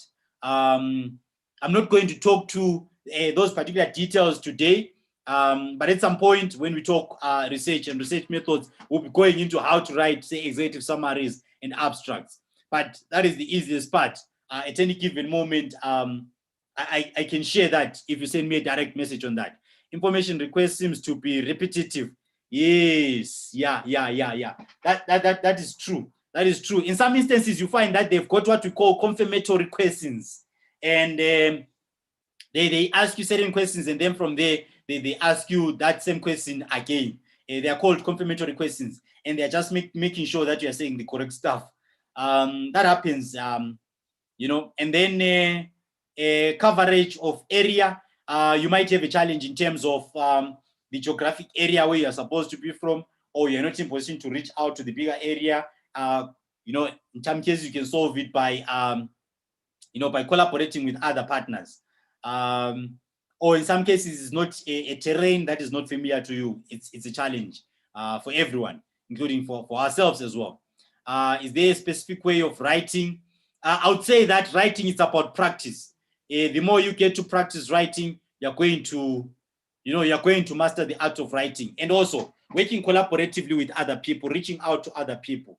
You can even talk to myself. You can talk to the other fellow academics in India or in South Africa or in Nigeria or in St. Vincent, in every way. There are guys that are part of this particular call that can assist you to sharpen the nature of work that you're doing and the work that you're doing at a community level or in your academic institution. Budget accuracy, overcosting and undercosting. Yeah, that is bound to happen. That is why it's important when you are doing our costing, you must do it at unit level. It's very difficult for us to have a budget that is very precise. We are bound to over or to under cost our activities. But there is always a section which is the contingency. Some people, they put 10% contingency. Some people, they allow, some donors, they allow for movement of funds. So you can secure the funding and then request for movements of funds across line items. Here I'm talking to finance people now. You move funds across line items. You move funds across activities. So some donors, they allow for such. In finding the right research methodology, not a problem. I think when it comes to the part of research methodology, it's a session that we might need to unpack on a specific day where we talk about the nuts and bolts of research methodology. We unpack the qualitative, quantitative, and the mixed methods approach, and we tailor-make them to specific settings. But however, if you've got a burning project that you're presently working on, and you're still trying to figure out what methodology to use in terms of answering the research questions, you know what, reach out. We're going to assist you when it comes to that. Not using or understanding the appropriate language related to the specific project. I must say, oh, Eldari, in South Africa, you're welcome. So there is a part that says, when it comes to the language, I always say, always try to read the terms of reference. If you read the terms of reference, you see this funder, is it an international funder or it's a local funder? If it's a local funder, you need to think about the local guidelines, the local frameworks. For example, in South Africa, there is the National Strategic Plan. So your thoughts must be aligned to the National Strategic Plan for health. And also there are plans for education. There are plans for social development. There are plans for environment, for the Department of Environment Affairs. So all those things, we need to look at them and say, okay, there is terminology that is used in there. There are strategic documents. We read them and we infuse that talk into our proposals. So it's very, very important that we do that. How to find out a basic problem for the project proposal. Now that one is about knowing your communities. I've got an organization that is based in one of the provinces. They did some excellent work when it comes to community mapping. I'm also going to be sharing their pictures and the great work that they've done at a community level. So it's important to understand our communities, to understand our project, to understand the nature of work that you need to do and how to tailor make to our settings. But you know what? In all these areas, like I always say, collaborate, ask questions. Don't shy away from asking other people to assist you. Ask questions, you know. That way you're going to, you know, Snigo, you've never done any proposals before. Okay, perfect. This is an opportunity for you to kickstart on the right footing. Relevancy to new situations that come up in parallel, new legislations and new views. That always happens everywhere, you know, particularly in the COVID situation. It's bound to happen that you might have been doing things this way, and now there is the new normal, and then you are stuck with the new normal, and then in some cases you're not in a position to adapt and adjust, and then from there you sink. But it's important that we try and, you know, and then pick ourselves up and get and up to speed with the new legislations, with the new views. And it's important that we adopt the culture of a learning organizations. Learning organizations, they are always having the quest for new information. So it's key that we're always gathering new information. So as we improve in terms of our service provision, the nature of projects that we do, we infuse technology, innovation into our projects. We didn't know that detailed work plan is needed and how to draw up the structure of the team in executive summary. Yeah, now you know. So we need to make it a point that going forward, you don't miss such kinds of stuff. And then you've been writing since last year. You've not received funding. That's tough. I need tips or techniques on how to catch the fish. Definitely, you're at the right place. You're at the right place. Please, after this session, just go through the material that we'll have shared. And also, if you've got a call for proposal, share that call for proposal. And then it will serve as a starting point. You know, we don't mind brainstorming with people. Actually, part of the work that we do is that we support people in terms of how they can put together their proposals. So that's part of our core business in terms of like assisting organizations and academic institutions, researchers to put together calls for proposals. We've got a team, a huge team of guys that are coming from different walks of lives. Some of them are in the education space, in the health space, in the environment space, in the GIS space. You've got specialists in GIS. Some are doing modeling techniques. So we've got guys from finance backgrounds. We've got auditors. We've got guys that are different expertise that are within our team. If you check us out on our website, you'll find that there are lots of expertise. So you can reach out. Certain things are not in my area of expertise. I'll definitely ask some of the team members to assist you. But also, you know what? You've got like a wealth of expertise. In India, there are lots of experts that are out there, particularly in the education space. You will never go wrong. So in every proposal that you want to do, which is in the health promotion space, we've got some brilliant collaborating partners that are based in India, and they would assist you in putting together your proposal and guide you in terms of how you can actually get that work. So you can reach out to the team that is presently coordinating this 7-day conference. And then the issue of writing a budget that speaks to the project proposal proposed, and the issue of 3 years audited bank statement, which we don't have.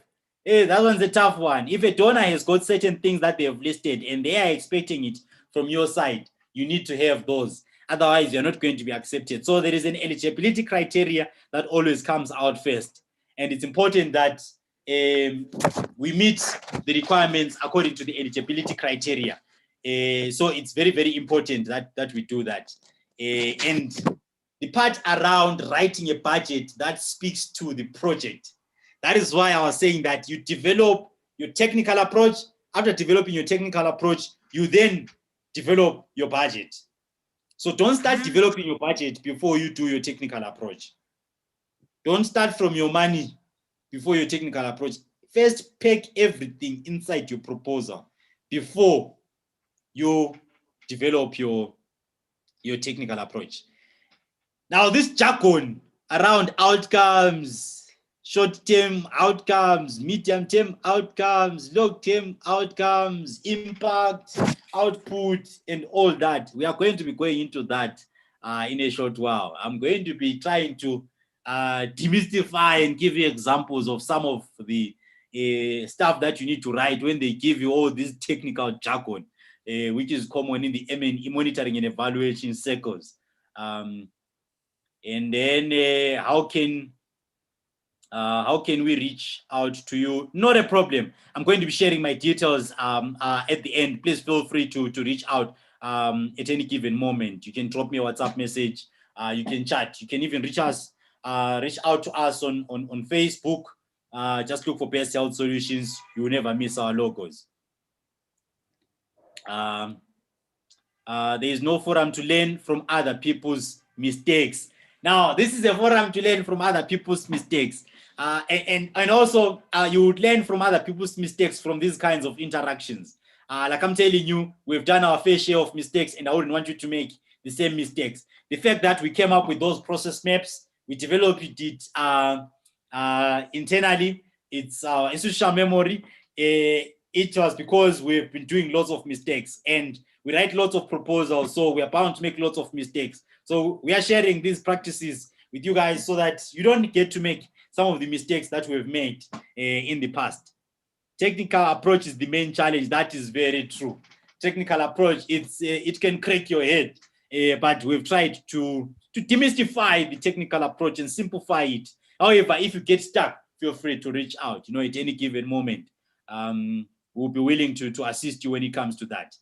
And then business language that is to be used in a proposal and keeping to a focal point. Perfect. So there's always a language that is being used in a proposal, and that like I said initially, we need to look at, okay, with this donor, is it a local, is it an international donor? The context. But one key thing is that we need to talk to the context whenever we're writing these proposals. Okay. How are we to come across the point whereby the funders need some quotation attachments, is it is difficult to get them without buying.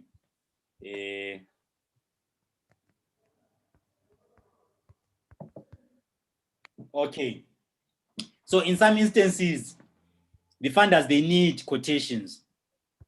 Now, so it's important that you build relationships with suppliers.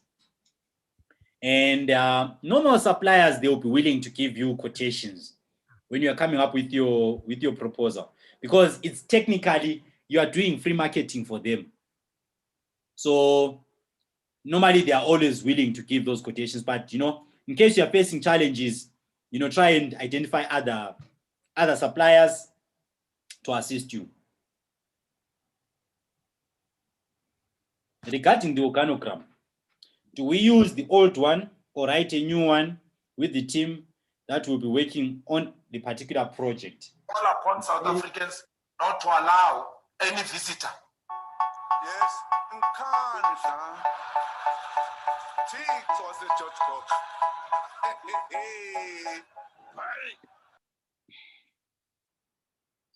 all right. So in some cases,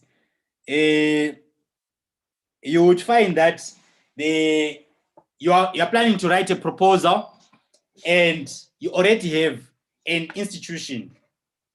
So the donor would ask you for an organizational organogram. Now, when they ask you for an organizational organogram, they might also ask you for your project structure, which looks at how are you going to implement your project? How are you going to structure your project? So it is very key that we get a project structure which is targeted at implementing the project. So normally what happens is that you would find that, say you have got a director, the director does not need necessarily to be the director of the project. Some projects, they just need a project manager. In some projects, they want a principal investigator. So you need to look at, in this project, what qualifications do they need? What experience do they need? All right, what background do they need? And then so that you can move people around.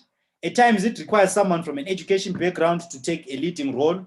At times it requires someone from an environmental background.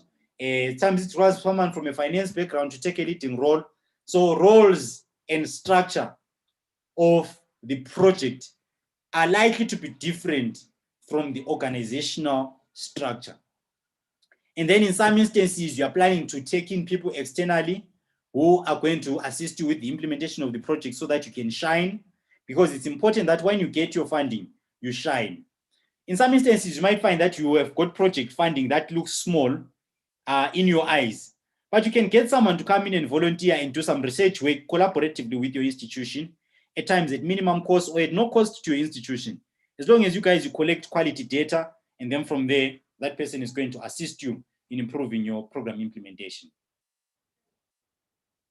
All right. At this particular stage, I'm going to move on to the next slide.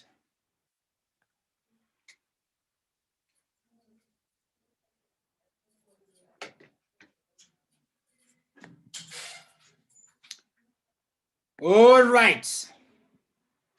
So at this particular stage, I'm going to be unpacking the technical approach. So I'm going to be unpacking the technical approach.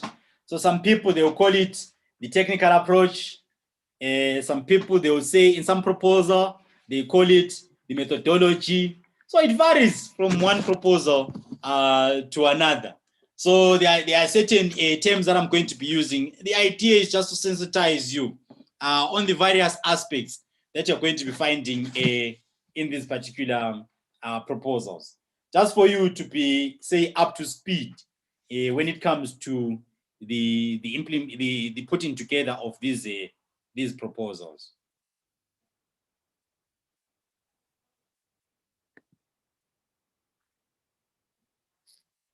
Okay, so the starting point is it's not in a specific order what I'm going to talk to. It's just to say that you can use this sequence of events. We need to look at the significance of the study, and one of the key things that we need to always do is that we need to know our communities. we need to know the gaps that are within our communities. And one way of doing that is to undertake a mapping exercise, which begins to get us to reflect on who is who in the communities. What work is being done at a community level? By who? What projects are they implementing? Who can we potentially collaborate with in Mumbai? Who can we collaborate with in St. Vincent's? Who can we collaborate with in Nigeria? Dependent in locus. It dependent on the people that we can work with at a community level. Who can we collaborate with in Northwest? But the starting point is to say, understand your community. Get to know what are some of the critical barriers or some of the problems that you are trying to address at a community level. What are some of the potential challenges that you are foreseeing at a community level that you are planning to address? So it's critical for us to understand the significance. And one easy way to begin to understand the significance is to begin to reflect on our setting, on our potential collaborating partners, on our communities, on our schools, on our learners, on our patients, on our clients. So this is a typical example of an exercise that was recently undertaken by one of the organizations that is doing quite well in South Africa. They did some mapping exercise, and they are beginning the process of getting to understand, so that whenever they are having a call for proposal, they align to the needs of the communities. They begin to understand the key populations that are in the groups. Is it largely sex workers? Is it largely transgender people? Is it largely orphans and vulnerable children? Where do we find most of these guys? What are the major drivers? This is a mining community, you know, those kinds of stuff. And then from there, you can then put together a structure that says that, okay, this is the significance of this particular study. This is the potential of this particular study. These are the changes that we are planning to make at a community level when we are undertaking this particular study. So it's very, very, very important that we understand the significance of the study. Does the project address an important problem or a critical barrier to progress in the field? Those are the questions that you need to ask yourself. Really, does it address that? Is the priority research? So in some cases, we are undertaking research or infusing research into our programs. Is the priority research that serves as the key support to the project, proposed project, is it rigorous? That is why someone was asking about the methodology. He's looking at scientific rigor to say, is this thing really scientific enough? Is it proper? Are we doing it according to the appropriate scientific methods? Looking at, is the aims of the project achieved? And then, are we achieving the aim of the project? In some cases, we're undertaking a baseline study. You know, in some cases, you know, we're doing a midterm assessment, or you're testing some innovation. You know, how will scientific knowledge, technical capabilities, and other practices be infused or improved in this particular process? So we need to think about, you know, all of these things.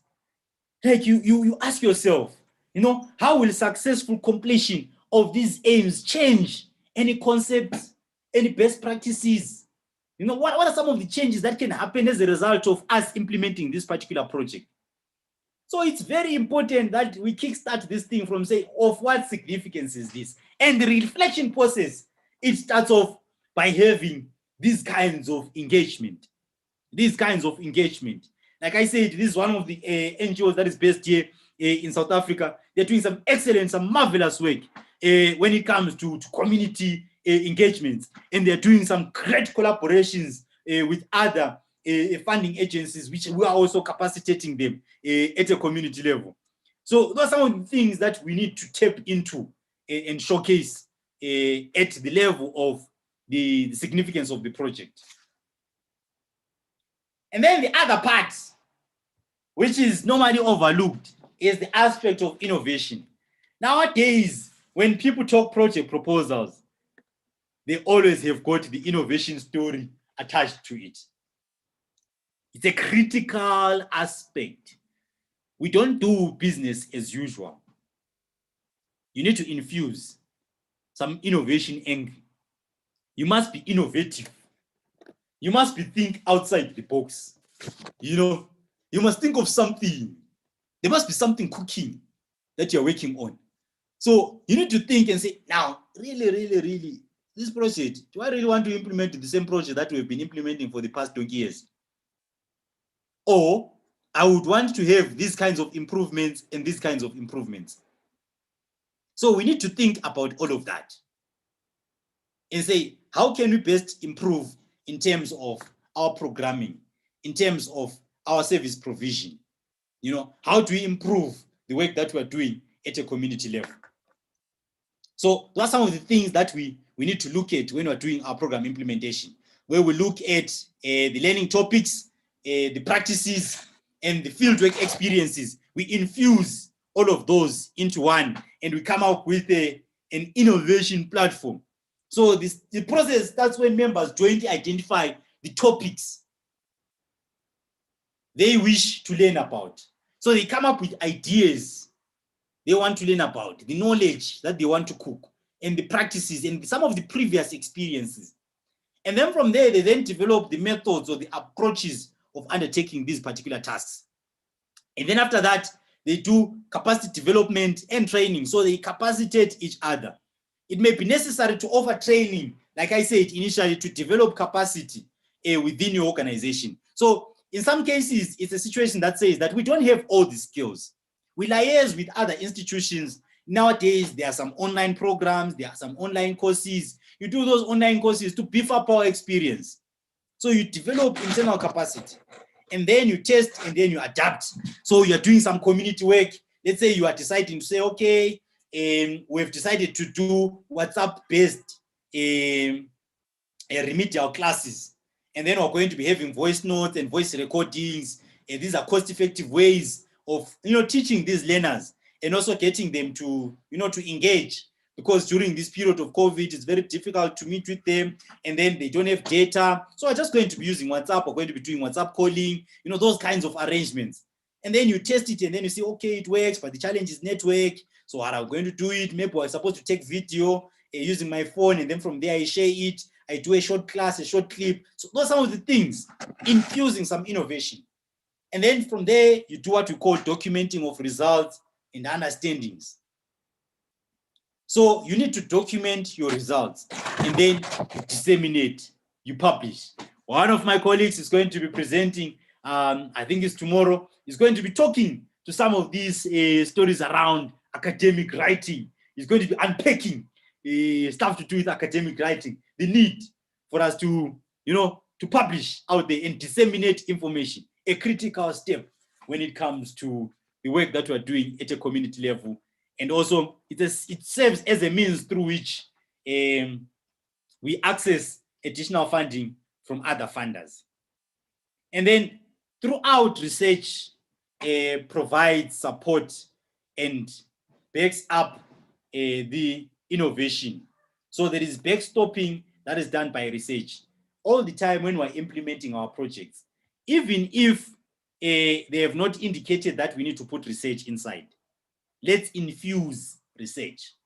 Let's come up with research topics.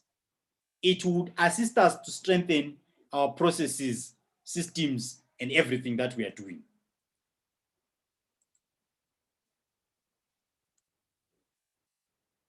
Okay, and then the other part is around infusing theory and practice. Now, it's very, very critical that all the time when we're doing any work, we infuse theory and practice. There is a platform that I like, which is called Mendeley. It's a free platform where you can use it for reference management.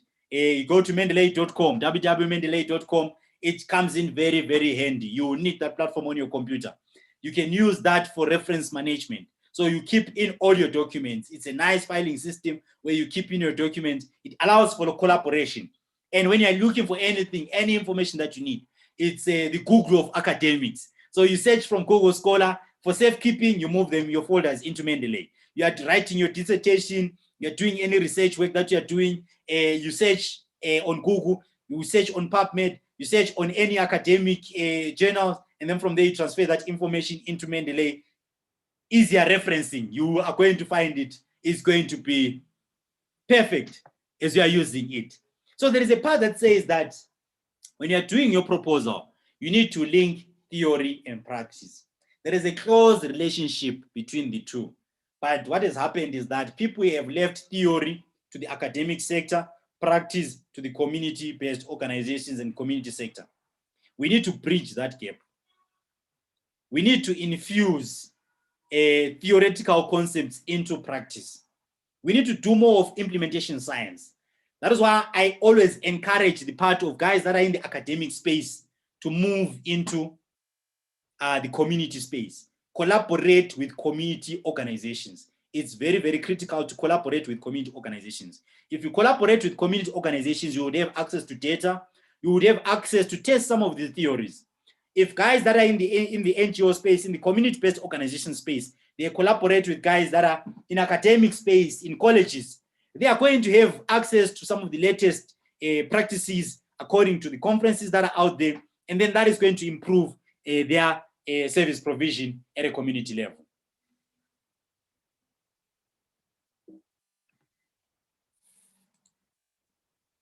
And then the other part is this part to do with this monster of the technical approach. Some they say the conceptual frame, some they say the research design. These things, they are all totally different, but for today, I'm going to group them together. So here we need to ask ourselves these kinds of questions. Are the overall strategy, methodology, analysis well-reasoned and appropriate to accomplish the specific aims of the project? Have we crafted it in such a manner that it is appealing to the eye of the receiver? Have the team presented strategies to ensure a robust and unbiased approach is appropriate for the work proposed? Are potential problems, alternative strategies, and benchmarks for success presented? So in some cases, you might have some risks associated with program implementation. So we need to present those aspects and say, okay, in this particular project, these are the risks associated with that, and this is how we're going to navigate around those particular risks. And this is how we're going to minimize those particular risks. This is how we're going to circumvent those particular risks. How are we going to be ethics? How are we going to be minimizing harm? Inclusion and exclusion criteria. All of those things need to be stated in our proposals. Now, I must say, some proposals come with different templates. Here, I'm just giving you a generic view of how proposals, they come out like. Then, like I said, these are some of the common terminologies that are always used in proposal writing. So you find that they will need inputs, there will be activities, outputs, outcomes, and impact. I always say that, always remember this in this particular sequence. The inputs is stuff that you put into the project. The activities is what you're going to be doing in the project. The output, it's what will come out immediately in the project. And then the outcome is the change that is going to happen as a result of the intervention that you did. And then the impact, that's what is going to happen on some long term of some sort.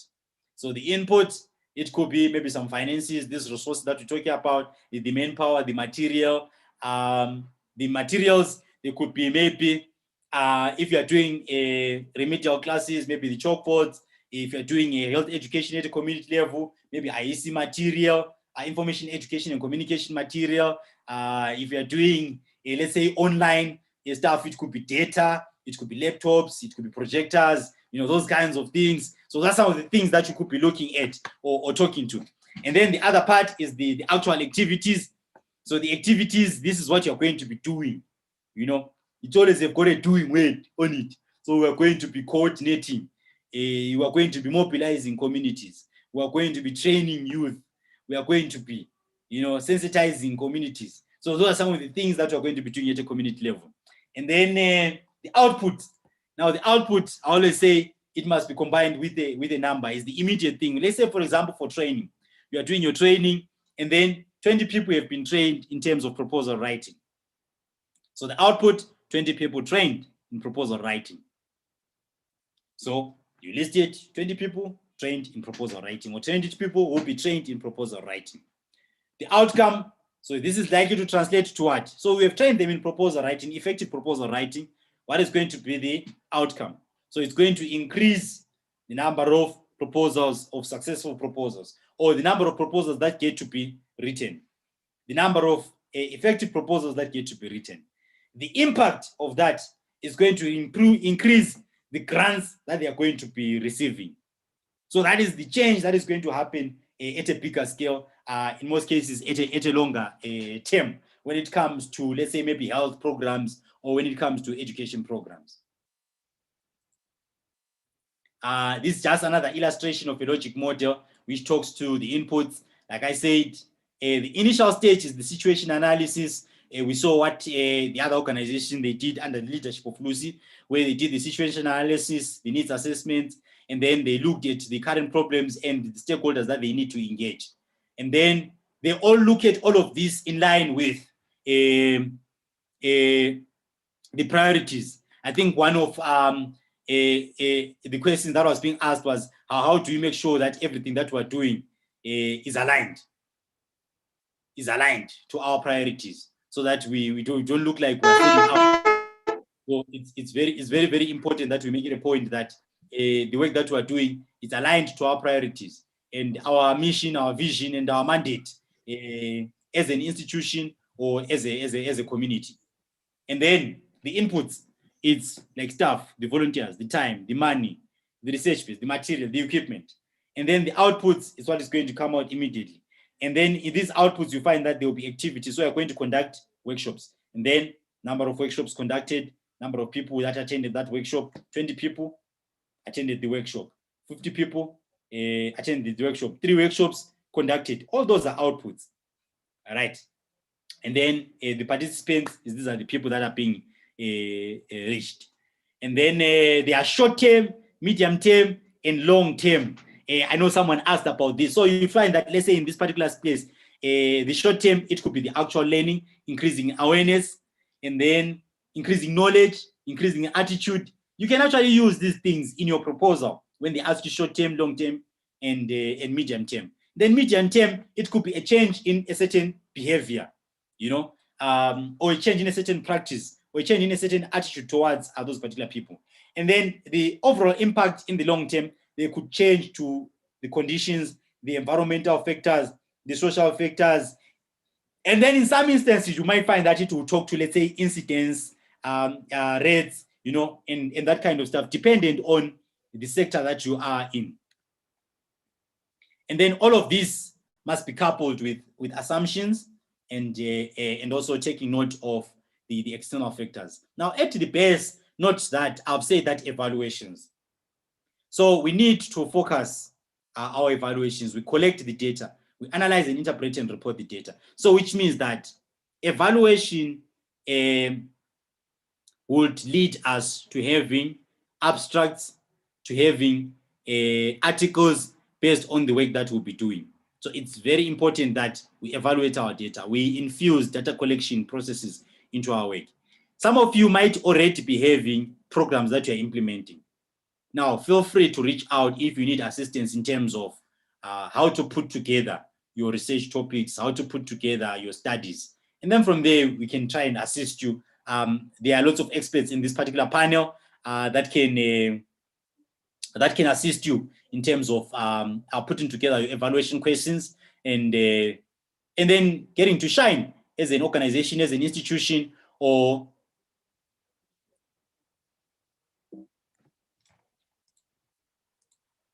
okay. And then the other part is around the investigators, where we need to look at the part to do with who are the investigators in this particular study. What expertise are we talking about in this work that we'll be doing?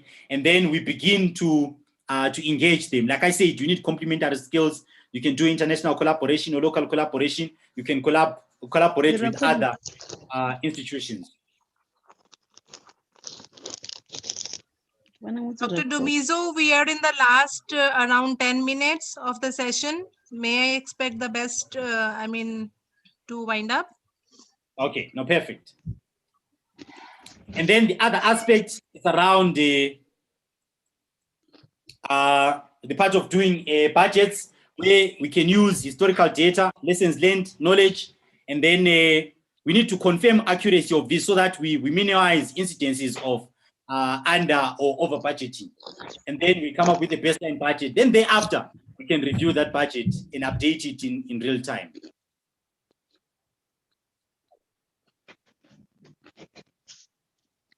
I think here we've spoken a bit around the implementation plan, how we can structure the implementation plans.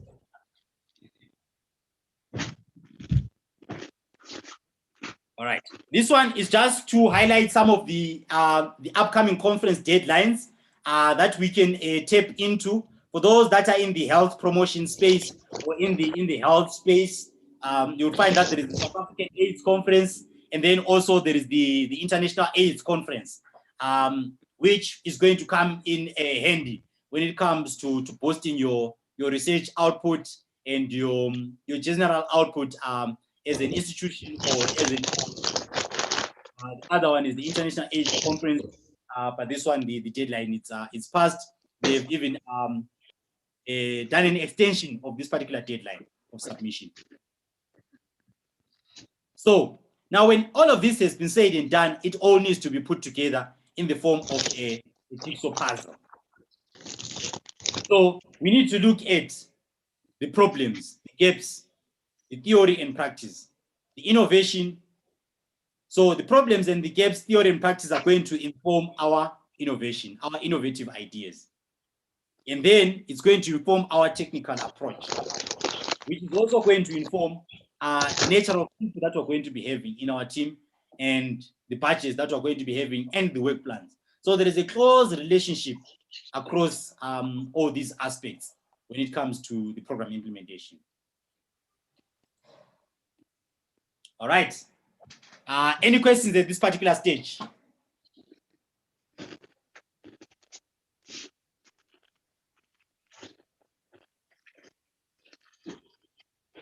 Any questions at this particular stage?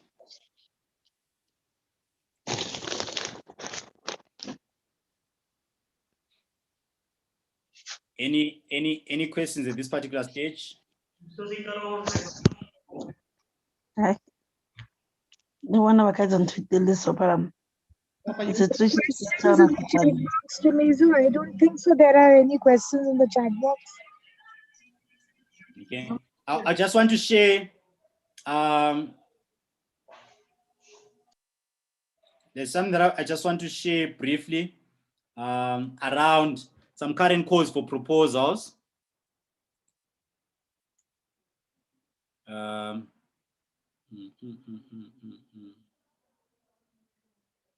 Okay.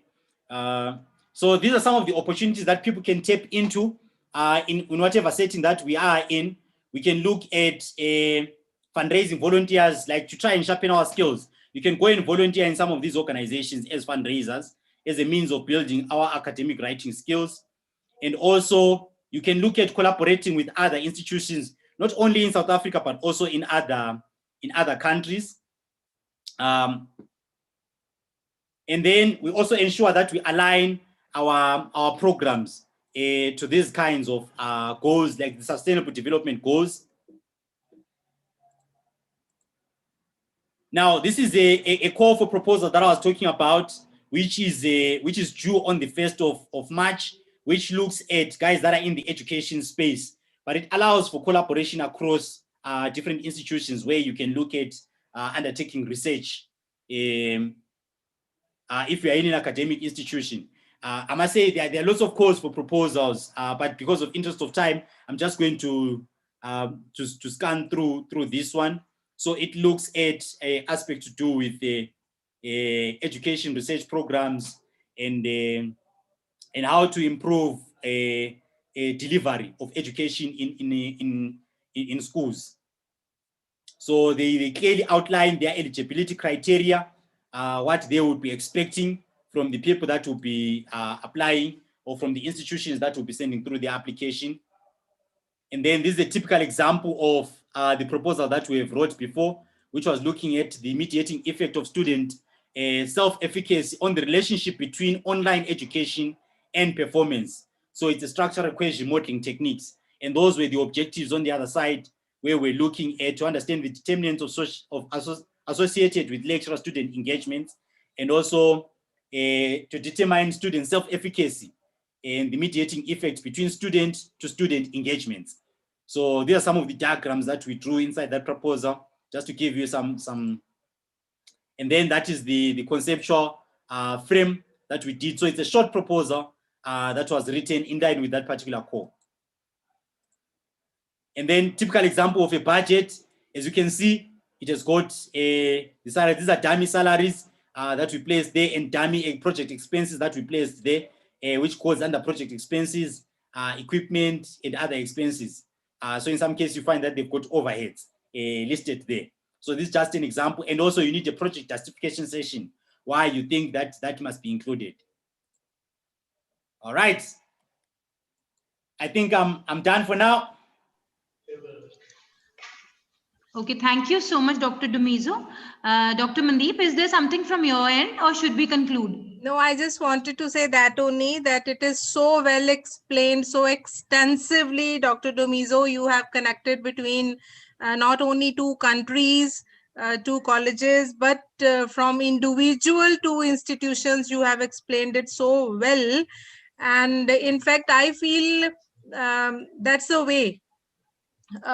We need to motivate the budding researchers. They need to come up. And the way you said it, that best solutions also can be helping and supporting them for their proposals, for their where to look for research funding. It's a need of the hour. We need to motivate researchers, and we need to look for the research projects. And Dr. Dumizo, thank you so much for getting connected to India and Mumbai in specific. I must convey to you convey to your viewers from your side, as this is for 7 days. And if any further questions will be there for you in specific, we are definitely going to get connected to you. And in the coming days, coming 4 or 5 days, our viewers are with us. We will definitely get connected with you, and maybe we will call you once again on the platform to answer certain questions for international collaborations. Okay. Okay, No, thank you. perfect. Anytime. Anytime. Thanks a lot. It's quite a pleasure to always engage with you guys in all the sessions that we've had. It's always a great opportunity for us to have this international collaboration. And I'm hoping that this is going to translate to various organizations in South Africa, in Nigeria, in St. Vincent, in India, Mumbai is specific, to collaborate at an international scale to mobilize resources so that we can undertake a multi-study or multi-country program implementation activities at a larger scale, because this COVID is getting us to see that there is a need for us to collaborate at an international scale. Thanks a lot. Thank you. One last question, Dr. Dumizo. What should be the current areas of research? If you can, within 1 or 2 minutes, if you can just to both the viewers of both the countries, the current research trends or some of the topics for research area, research project, if you can mention to our viewers. Okay. So I think presently, considering the fact that we've got guys from the health space, the education space, sitting in this particular platform largely, it's largely, from the top of my head, it's this education grant, which is from the Spencer. And then you would find that there are, with India specific calls for proposal, there is funding that comes from the corporate social responsibility side, from business, which is not tapped into. There are lots of companies that can avail funding from the India side, and not so much has been done in terms of tapping into that particular funding. And then from the South Africa side, I know there are current calls for proposal from the USA, the community grants that is already out. There is also the CTC grant, which is a big one. There are also like other smaller grants that are presently running.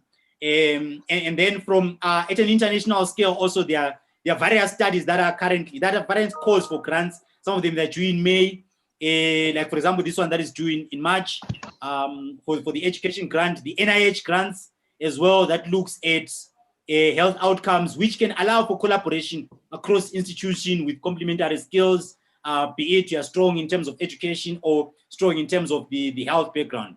So in short, I think those are the current cause. But in terms of the strategic direction, I think the issue of in the education space, the issue of virtual learning is going to be taking center stage.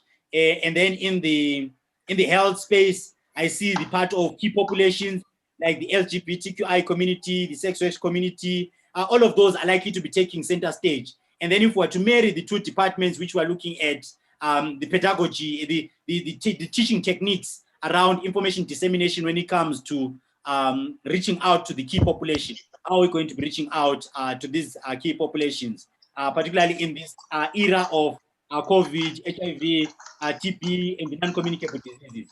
So those are some of my thoughts around the funding direction at an international scale and also at a local level. Yes, thank you. That's going to be really helpful for the budding researchers.